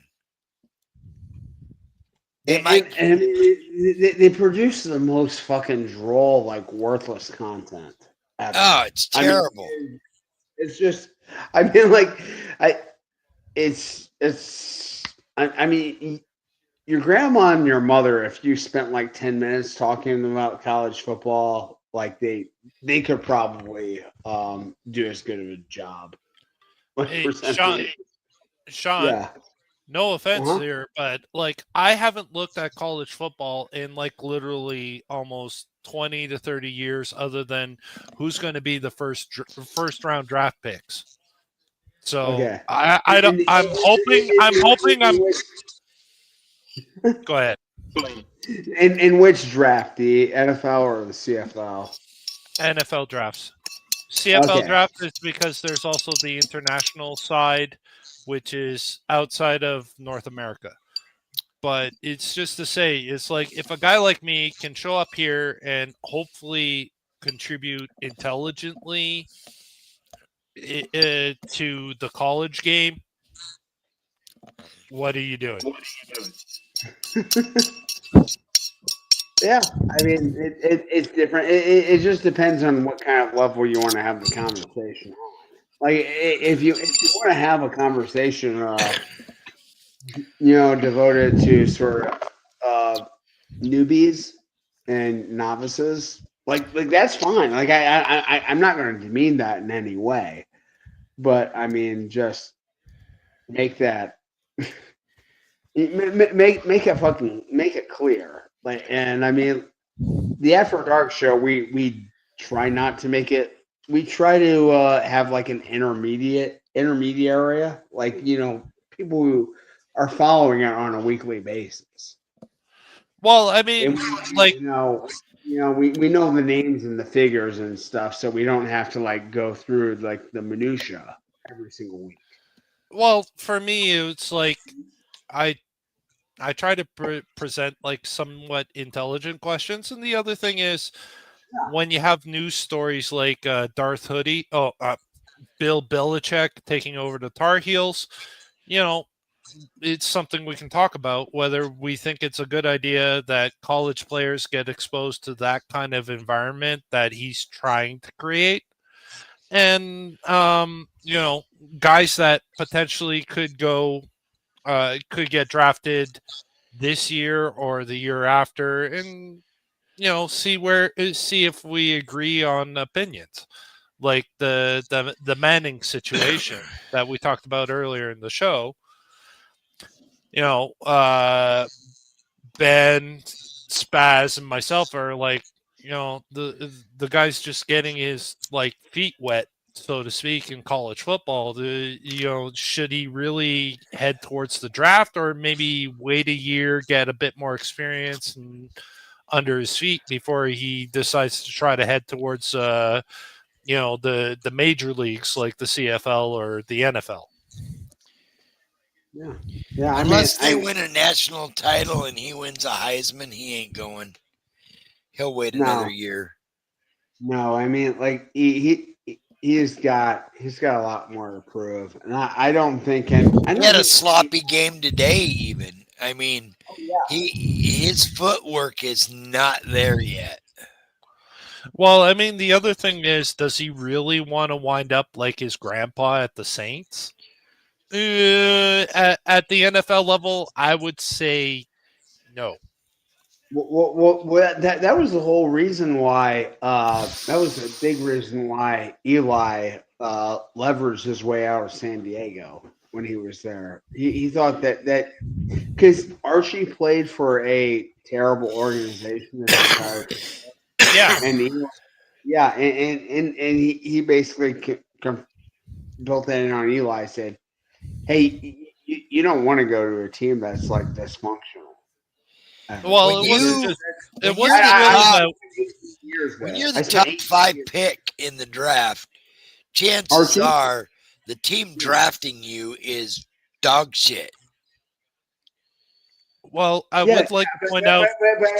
like there's differences in like like sometimes there's like organizational reasons why, like okay, maybe they released a bunch of players the season before and they're in sort of a rebuild mode, and the team but there's like an actual plan for it or something like that, or maybe they had a bunch of injuries. Yeah, let's When go to he was- Cleveland. Right. Spaz, shut up. Okay, let's look at the grandpa. The grandpa wound up in an expansion team. Let's face it, other than maybe the Vegas Knights, every organization that is wound up as an expansion franchise has taken years to get even to sniff the playoffs, right? Well, the exception, the obvious exception is the Florida Marlins, who won the World Series about like 4 years after they came into the league. And the Vegas Golden Knights. He's got The another Golden one. Knights, 3 years. He already said the Vegas Golden Knights. Yeah. Yeah, They- but they- the thing is, you're absolutely, you and Spaz are absolutely on point. Is that if a team is drafting within the top 5, chances are they're not that good. It will take football for an example. The Houston Texans, which Ben should actually get a smile out of. You know, they wound up with Stop. two top 10 draft picks because Stay of down. trade, and actually looked really good because who did they get? They got Stroud, and then they got Will Anderson Jr., right? And these are recent draft picks. You're acting like I give two shits about or watch the NFL because I don't. No, I'm just saying it's your home team, so you better support them. It's not my home team because I don't watch the NFL. He does not like the NFL. I don't. Well, Ben that's okay. hates the NFL. I watch the NFL. I get bored. That's your choice, man. I mean, that's your jam. So you don't label me, you son of a bitch. Fuck you, and your donkey too. You know what? I was saving it for tomorrow, but you know what? Oh, whoa, you're from Canada. I am. This interview is over. What the hell? You're not invited, you're Canadian. Thanks, Ben.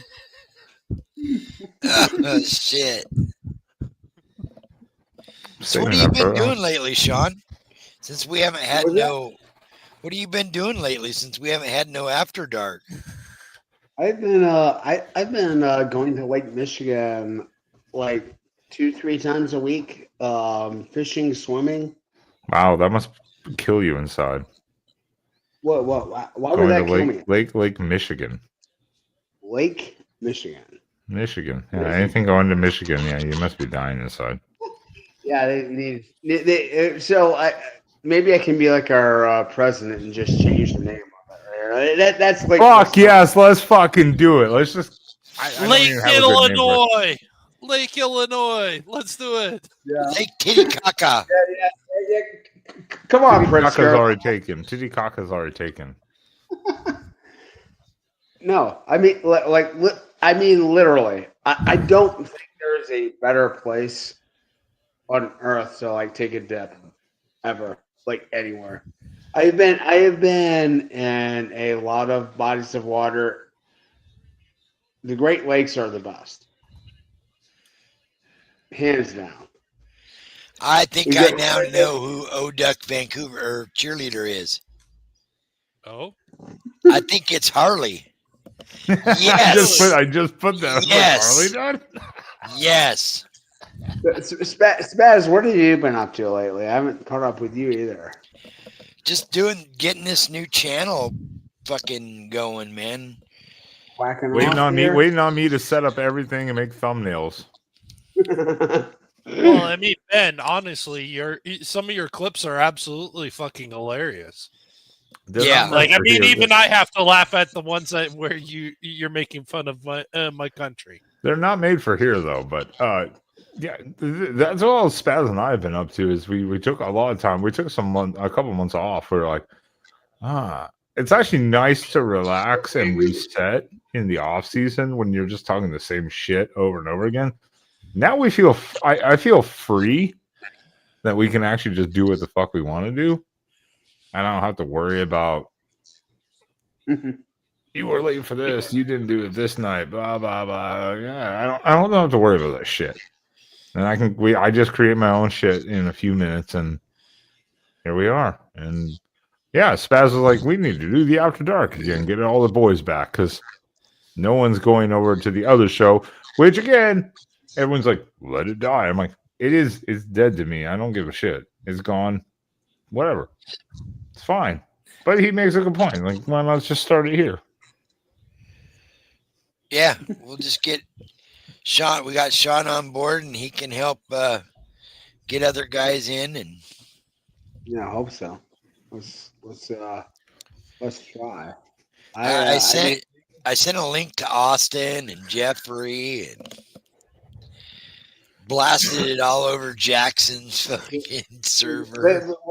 Well, I think a problem is like all those other people have like some sort of allegiance to Mark and the. Well, that's not. We're not tearing the allegiance away. We're also just going, hey, you know what the show was about. Now it's even more unfiltered. But even then, a lot of those people, we've already heard from a lot of those people too. They left, like the late night weekend shows. They left. Like I'm surprised that I haven't seen Troy here, but he's probably just drunk somewhere. Troy V's over here now. He's like all the time. He's like, yeah, I don't. Yeah. But yeah, Tree. I don't know if you're aware that there were like 10 people who are interesting in the Voice of College Football Network, and they all like flocked to our program. They were all 10 people with any personality. Well, Spaz is the one that invited me here, right? And I would imagine that Ben wouldn't put up with me if I was an absolute bore. Well, you're Canadian, so I still don't know why I put up with you, but. Alcohol? Yeah, there you go. Go shot time. Shot time. We can do shot times now. We can do shot times. Yeah. Did Ben get a census on your take on 51st statehood at all? Or? Yes. Yeah. Yes. Multiple times. Incidentally, that mountain behind me is a picture from Banff, Alberta. Yes. I have been. Lovely place, and it should remain a sovereign territory. It will become 51st state. No, it won't. It'll be like the 79th because the oil barons own the place. They'll have to cut it up. It's true. I won't say I have worked in Alberta multiple times. I have been there on business ventures. Speaking of which, when's the next time you're coming down to visit? So that way we can go have a beer, Ben. Wait. You make business ventures sound like my business ventures when I travel to Windsor's to go to Caesars to place sports bets. Well, okay, at the customs, you have to label it as business or they're like, "Where's your work visa?" Even though you're literally in the shop by yourself doing work, so you have to say business trip. Here's the great thing about living in Michigan. You can just get an expanded driver's license and it covers everything. Like literally. Like you could be like, yep, I am literally just driving yeah, my buddy had some extra kilos in his garage. Is that an omission that's I don't think so, unless he's saying you ride his peg leg. I don't think so. I don't know. I'm so confused. need a I have no break. idea who this is. I have no idea who this is. I'm so confused. it's somebody that knows me or knows our channel, that's for sure. Well, obviously, I have no idea who this is. So I'm like, oh, hey, Lisa, welcome in. Welcome. Yeah, well, we can talk backstage because we're launching this, and some other things might happen in the real world. But we're just rolling with the football season as it goes and seeing what we can do with this channel. Every channel, we always say, and we've said it multiple times, like ground up, 0 to nothing, or 0 to 100.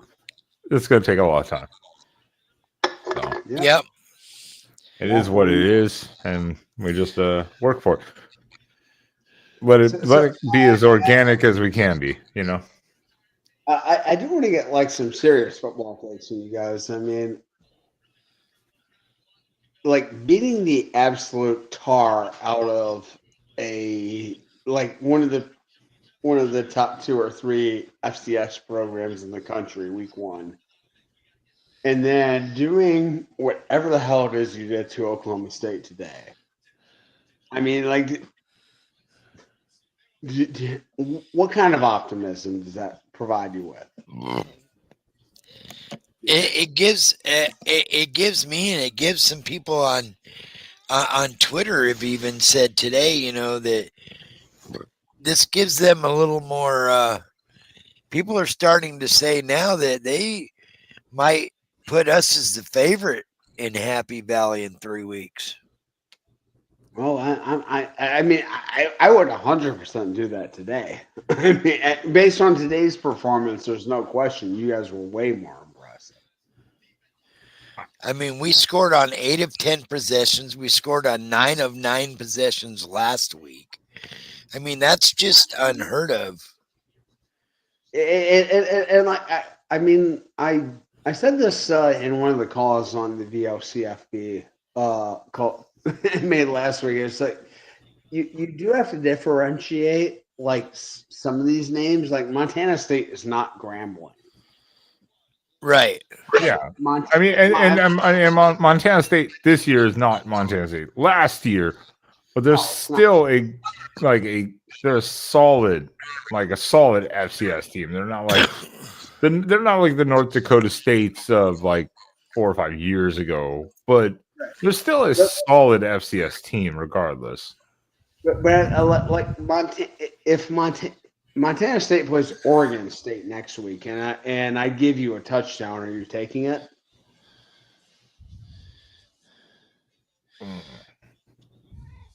Probably not. No, I mean, you're saying if Montana State played Oregon State next week, would you give Oregon State a touchdown or them a touchdown? Montana State a touchdown. I was willing to take like -7.5. I don't know. That might be like a coin flip game, to be honest. Oregon State's down bad. Yeah, they're in trouble. But like, I mean, my point is that like Montana State, no one's going to give Oregon. No one's going to give Oregon any shine because of who they played, and because they're just going to assume because you beat Oklahoma State so bad that Oklahoma State is just like the bottom rung dung heap of the world. Like, if you had beaten them like 42-13, people might have given you more respect than they did based on what you did to them today. Well, they threw 2 pick sixes back to back. Not our fault. That's true. That is true. That definitely ran up the score because for a while I was like, "Don't score again. My score prediction will be great." And then I just kept seeing it jump, and I'm like, "What the fuck?" And isn't it nice when you schedule a brutal, like a your tough out of conference game, and it just ends up being like another Yeah, like just 8 years, 8 years in advance, and then they just fall off a fucking cliff. yeah. What are Yeah, you doing? that's the problem. That is the problem with Would this you lay down? 8 to 10 year advanced scheduling model that they have Lay or down. had at least, where you're in these contracts. Lay Because down. at the time you scheduled them, this was like Lay down. 2014 Oregon, 2014 Well, Oklahoma lay down State then. scheduling this shit. 2015 ish. You're fine. Those are totally different regimes now, outside of obviously just Gundy.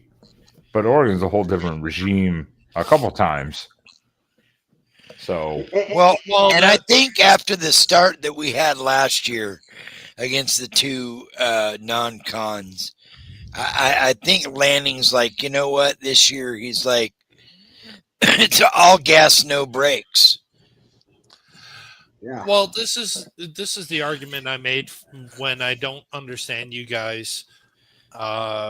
When I don't understand like college football, where the AP poll matters more than like 8 years ago than 2 years ago. The AP poll doesn't matter at all anymore. It's purely entertainment. I just want to let you know that. It's just it matters dick all. yeah, and same as the coaches poll. Yeah. They really don't matter. It's just kind of like a hype machine type of thing. What matters is then the playoff ranking. But does the AP and coaches poll then also play into how the committee looks at it? Yes, in a way. Yeah, Even though the that's committee's why. not supposed to look at that, obviously it does because there's preconceived notions by the committee about the teams to a degree. So that's why the preseason rankings are really stupid. But when you have so many teams, in a way, if you don't have a preseason ranking and whatever type of thing, how do you decide who is who? Because what if there's I would have to. I mean, I don't even know if I could Google it right now. Let's say there's 130. Let's say 136 teams in FBS, right? Just say 136 teams. 60. Yeah, this is 136 teams. Okay. So let's say there's 64, 66, something like that. Power 4 teams. Well, what if half of those teams are undefeated? Which, assumingly, probably a lot of them are. Not half now. I guess it'd be a quarter because 2 games. Are they all number 1? No. So Clearly. you have to have a ranking system, but the preseason, the way that they do it is kind of stupid.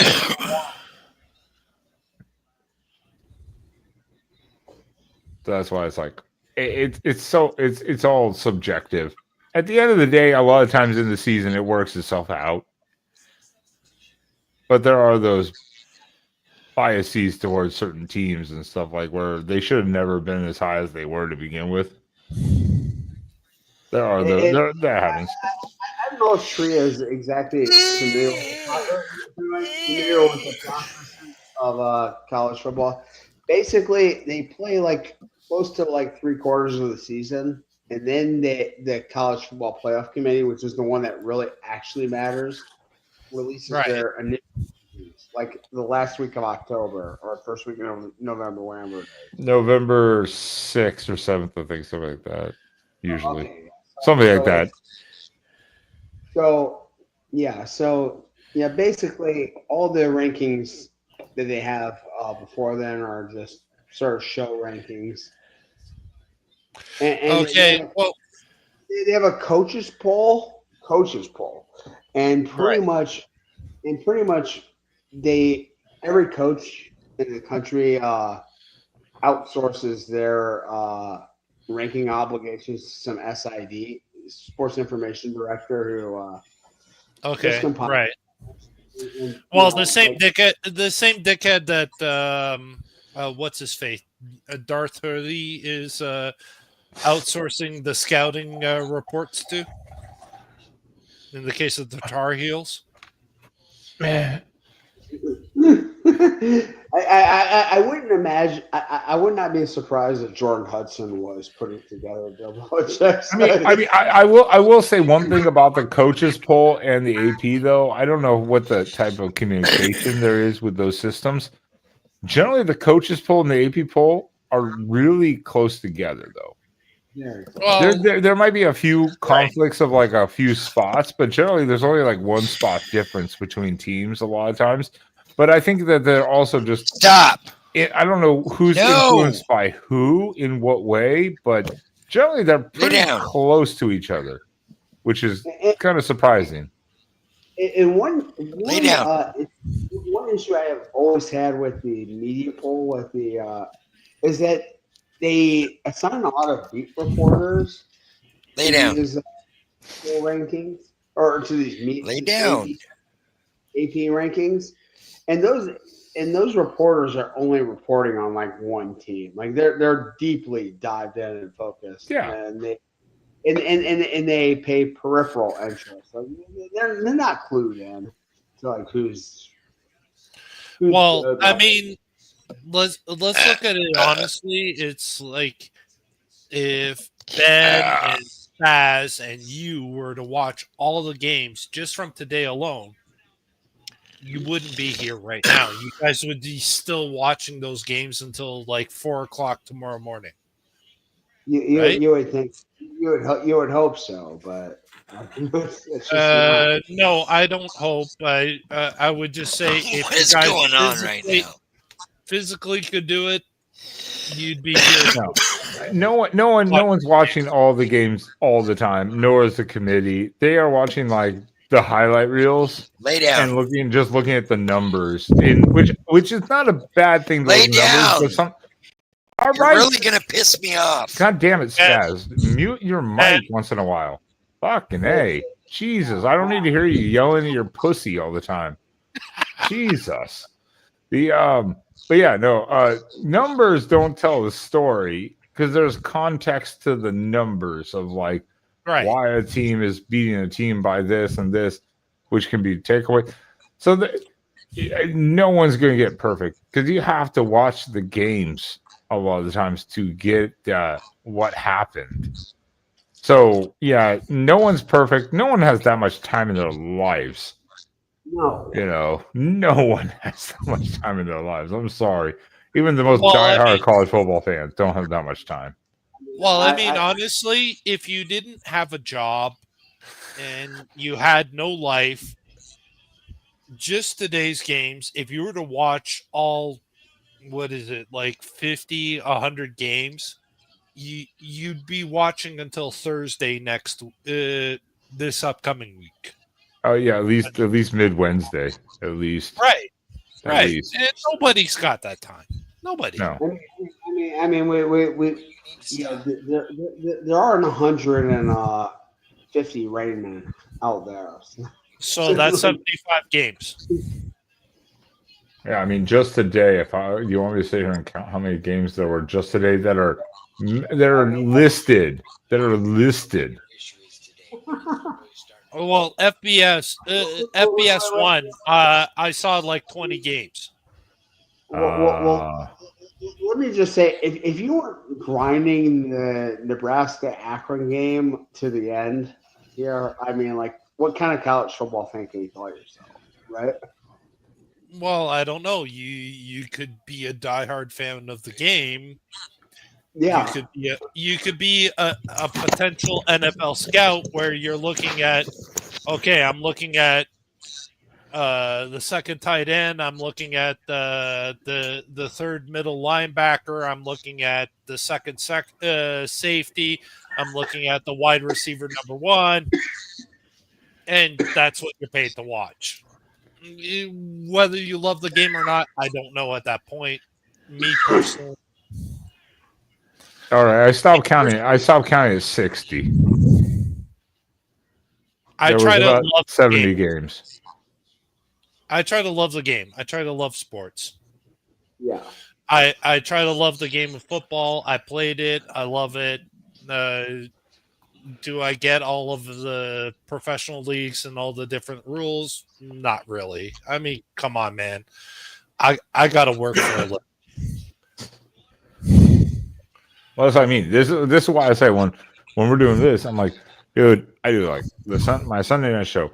Spaz and I will do the Tuesday night show. I'll do the cuts and edits. Then we'll do a post game show. Then we'll do maybe now this. I'm like, man, some of the time I gotta watch some shit. Spaz was calling me and texting me earlier. He's like, hey, this. I'm like, I'm trying to watch fucking football, man. I'm trying to watch some games over here. Hey, Ben, you should be happy I'm not fucking calling you at any given hour. No, it's just like I'm trying to watch football. When you get distracted, you miss that one play that could have changed the game, and you're like, I don't want to do it. And Ben's trying to get caught up in the following. Pretty much. Why is Spaz using this like a hookup fucking server over here? Like, what are we doing, old duck? It's because he doesn't have Tinder. Wow.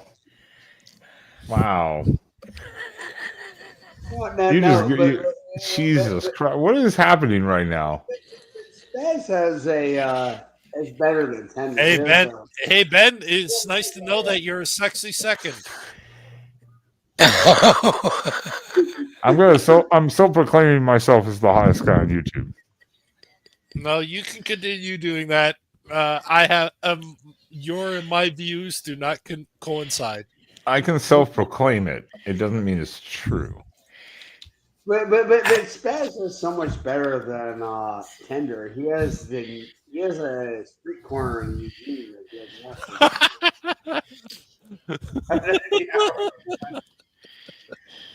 like is. I mean, tell me you haven't been like a college girl with pink hair. Late night, just like, come on, guys. Ben, I'm off for a smoke. I'll see you in a few minutes. You deserve it. Are we done? I'm ready to go. Are we done? Yeah, I need to go lay down. Well, Duck's waiting for you. I'm like out of energy. I've been up since 6 a.m. Old man. Which actually equates almost equal to my time. So I don't want to hear about it. You go watch any of your 10 touchdowns against Oklahoma State today. No, that was tiring. I was exhausted. I was like, God damn, stop. Stop. I was tired. That seems like the type of time you would say stop. Come on, stop. Yeah, when you're begging your team to stop because you're tired watching them just brutalize people, you've had a good day. Hey, I mean, what was our combined score between our teams here? 139-3.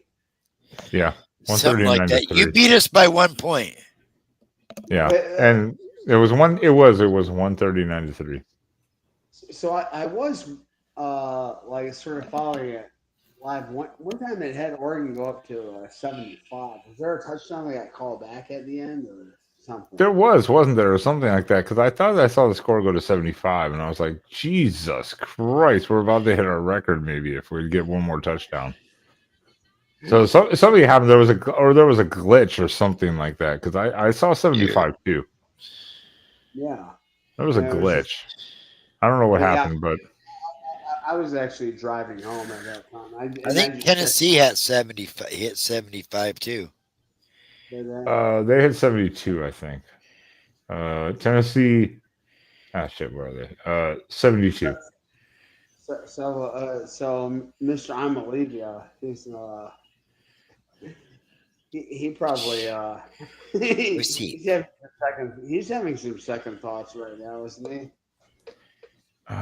Well, man, I don't know. Is he? I mean, he's still making money.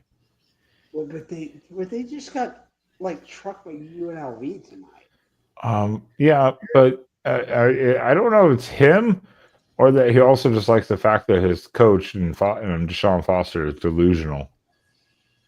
When you even have Locked On UCLA saying that your coach is delusional because he's like, we're this close after their loss last week, after they got blown out by Utah. When your main channel support says, what the fuck are you talking about? Not a good look. So Yeah, I don't know what's going on there. I don't know.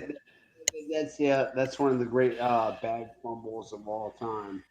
And then I'll have to watch it. But I mean, obviously, UCLA is 0-2 now.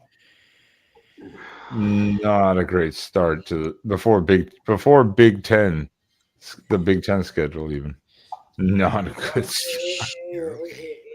it is a good start because after this season they'll be able to reestablish themselves as a real football program, which they haven't been for a little while. So they'll become the new Northwestern. Or Maryland, something like that. Or I mean, Rutgers. Hey, Yeah. you don't disrespect Rutgers like that, all right? but I mean, like they can like a real coach can come in there and actually build something because I mean, like you take a piss with them like in Westwood, you're probably going to hit like five Big Ten worthy recruits. Here. Probably. Yeah. All right. Well, then let's do this. Let's hang out on the backstage for a few minutes, but we will get the fuck out of here. Sean, any final words quick over the weekend? Oops, sorry, BB. What, man? Fucking, and I know, just a great time to be joining it. Happy to have the After Dark in whatever form this is back, and happy to meet Tree for the first time tonight, and just love it. Go Bucks! And this is its best form, Sean, by the way. This is After Dark's best form. We have optimized this format for sure. I've just unfiltered it more. That's all it needs is reduce the filters more. Yeah. Fuck yeah. I don't need to fuck count myself tonight. That sounded bad. Yeah, it Okay, really did. that sounded bad. Shut up, Tree. I love you. Any Tree, any final quick thoughts there on your thoughts on football this weekend? You also NFL tomorrow. I'm interested in the Steelers versus Jets game where, like I told Spaz, is effectively they've traded starting quarterbacks for the beginning of the season.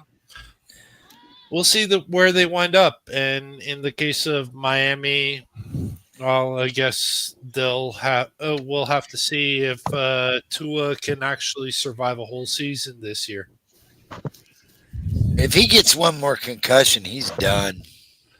Well, honestly, I don't understand it. It's like literally, dude, you're taking your chance with permanent brain damage at this point.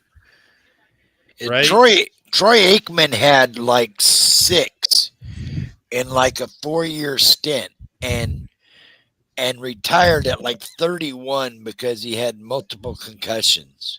Well, Jim Kelly, it was really not that much difference. Like, yeah, in his case, it's like literally he couldn't remember his locker combination after a few games. Yeah, that's a severe severe concussion shit. I've had like it was over about like an 8-year span, but I had about 5 concussions, but they were all like relatively minor, temporary, and then you got over it after a couple days. Like kind of like the dizziness kind of went away. You're like, okay, like not like high impact like that shit, like football is. Well, I mean, you got guys that are like what, a minimum of 220 hitting you head on. Yeah. Ow. They're complete animal. I mean, like they're just like It's not even. Yeah, it's not people at 220 hitting you full. It's 220 hitting you at like, I mean, a minimum of like 10 miles an hour and slamming your ass on the ground to like an instant stop. You know, like, You're okay. and even faster. It's fucking it's brutal. I mean, it's like most people would die from that type of impact. You know, even in pads and stuff. Well, even with pads in the helmet, I mean, what does it take before you start thinking, yo, I should finish my whatever it was I was studying in college and, get the hell out of this game before I wind up as a fucking vegetable. Yeah. No, I mean like all of these guys, every single one of them needs like a severe like financial literacy. Just get in, invest in the S&P 500, get in for 5-6 years, and get the fuck out of there. Well, I mean, Sean, to be honest, how many times have we seen like the NFL has gotten a bit better about this, where they're starting to advise the new rookies and stuff that wind up with those huge contracts, like first and second round NFL guys, where they're saying is like, look, dude, start planning towards your retirement before before you wind up on your back and like completely brain dead. Well, I mean, the thing is that most of them never get to that point because they don't ever, their careers just aren't that long that something ever severe like that happens to them.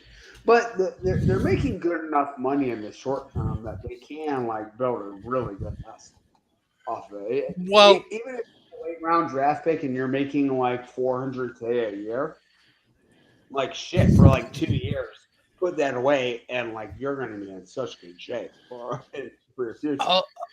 I'll give you an example of a CFL player. The dude was a lawyer. He was a receiver for the Montreal Alouettes. And after about 5 years, he had like 2 or 3 concussions, and he said, fuck it, I'm going back to law school. Because he had gotten so many like hits head on. He was for the equivalent of the American game. The dude was a slot receiver, and he was just getting hit almost head on head by safeties every fucking game. Constantly. And he just said, you know what? I've won a few championships. I'm going to go back to school. Hey, do what you do, but at the end of the day, make some money, but get out when you can before it gets too bad. That's the biggest thing. And a lot of people do that. I mean, look at, and I want to get Spaz's word here, and then we'll wrap it quick. Look at a guy like I'm going to go to sleep. Look at a guy like Andrew Luck, number 1 overall pick in I believe 2012, right? 2012, number 1 overall pick, 7 years, and then right before the start of the season in 2019, retired. He's like, you know what? Actually, I'm out. I'm retiring. And everyone's like, yo, what the fuck? Because he was like, dude, I've been injured so much. He had like that nagging shoulder and pec injury, I think it was. And he was like, he just got burnt out of the stress of the game and then the injury. Rehab. Yeah, he just is like, fuck it, I'm out. Like 2 weeks before the season started or whatever. He's like, I'm out. I retire. All of a sudden. It's what caused Indianapolis to be shit. Then he gets beer cans thrown at him. It's just a wear and tear of the game in general, though, because in college, I'm sure he had some little, obviously he got dinged up, I'm sure, in college, too. So it was kind of like one of those things that happens over years. But he made his money, and he was like, you know what? This is the right time to do it. I don't want to do it. I hate to do it, but I got to do it. It's the right thing. Then what did he do? He went up back to Stanford, got his master's in education. Now he's the general manager of Stanford for the football team, So, I mean, he's still involved with football years later, but he gave himself a reset in life.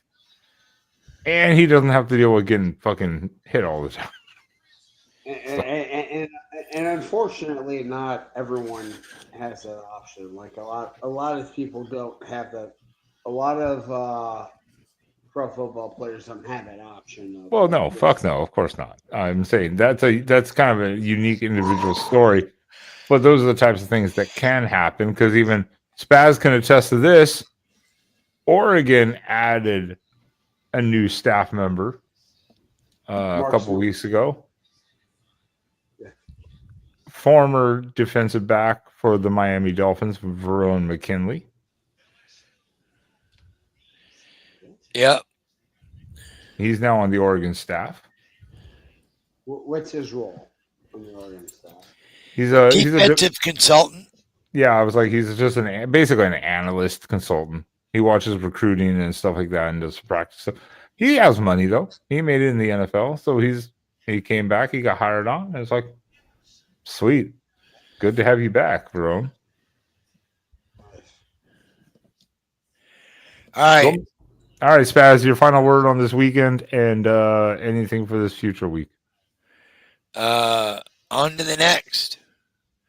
One play, one game, one snap at a time. So wait, you guys have a Northwestern this week? Northwestern, yep. In The Chicago. Fighting Wildcats. Big noon kickoff. That's disgusting. Wait, Yeah. Oregon and Northwestern is a big noon kickoff. Where are you guys playing, by the way? In Chicago. But like Central Time. Ryan Field is not ready yet. No, it's not their field. I think this No, is. they're is playing this at the side- Soldier. Soldier? Okay. Oh, okay. Yeah. That's why I was like, is this the side field one or is it? I was like, this isn't their field because their field's fucking a disaster right now. Still, It's been like 3 years. What the hell is going on? even Vanderbilt played at their stadium while under construction with cranes in the background and shit, holding up the fucking billboard. Even the Beebs played with like Half the stadium closed because it was under construction. Yeah. What the hell? Yeah, Northwestern's special. They're a special. They're smart, just not in construction apparently. All right. Everything else. All right, I gotta guys. get off this. All right. Well, we can go to the backstage. We're not doing any. There's no outros, so we're just gonna go to backstage and I'm hang just out. gonna go take care of my cat. Wait, no Pop Tart? Oh, they're okay. You know what? Because of you, Sean. Do it. I'll give you the honors. But everyone, but quick before we do that, join us next. No, Spaz, shut the fuck up.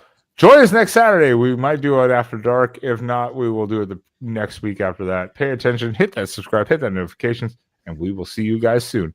Sean, the honors. So, full it in respects to the new After Dark full ASMR mode. Pop Tart, lay me out. That was fucking hot. It's full screen. Pop Tart with that stick in the ass.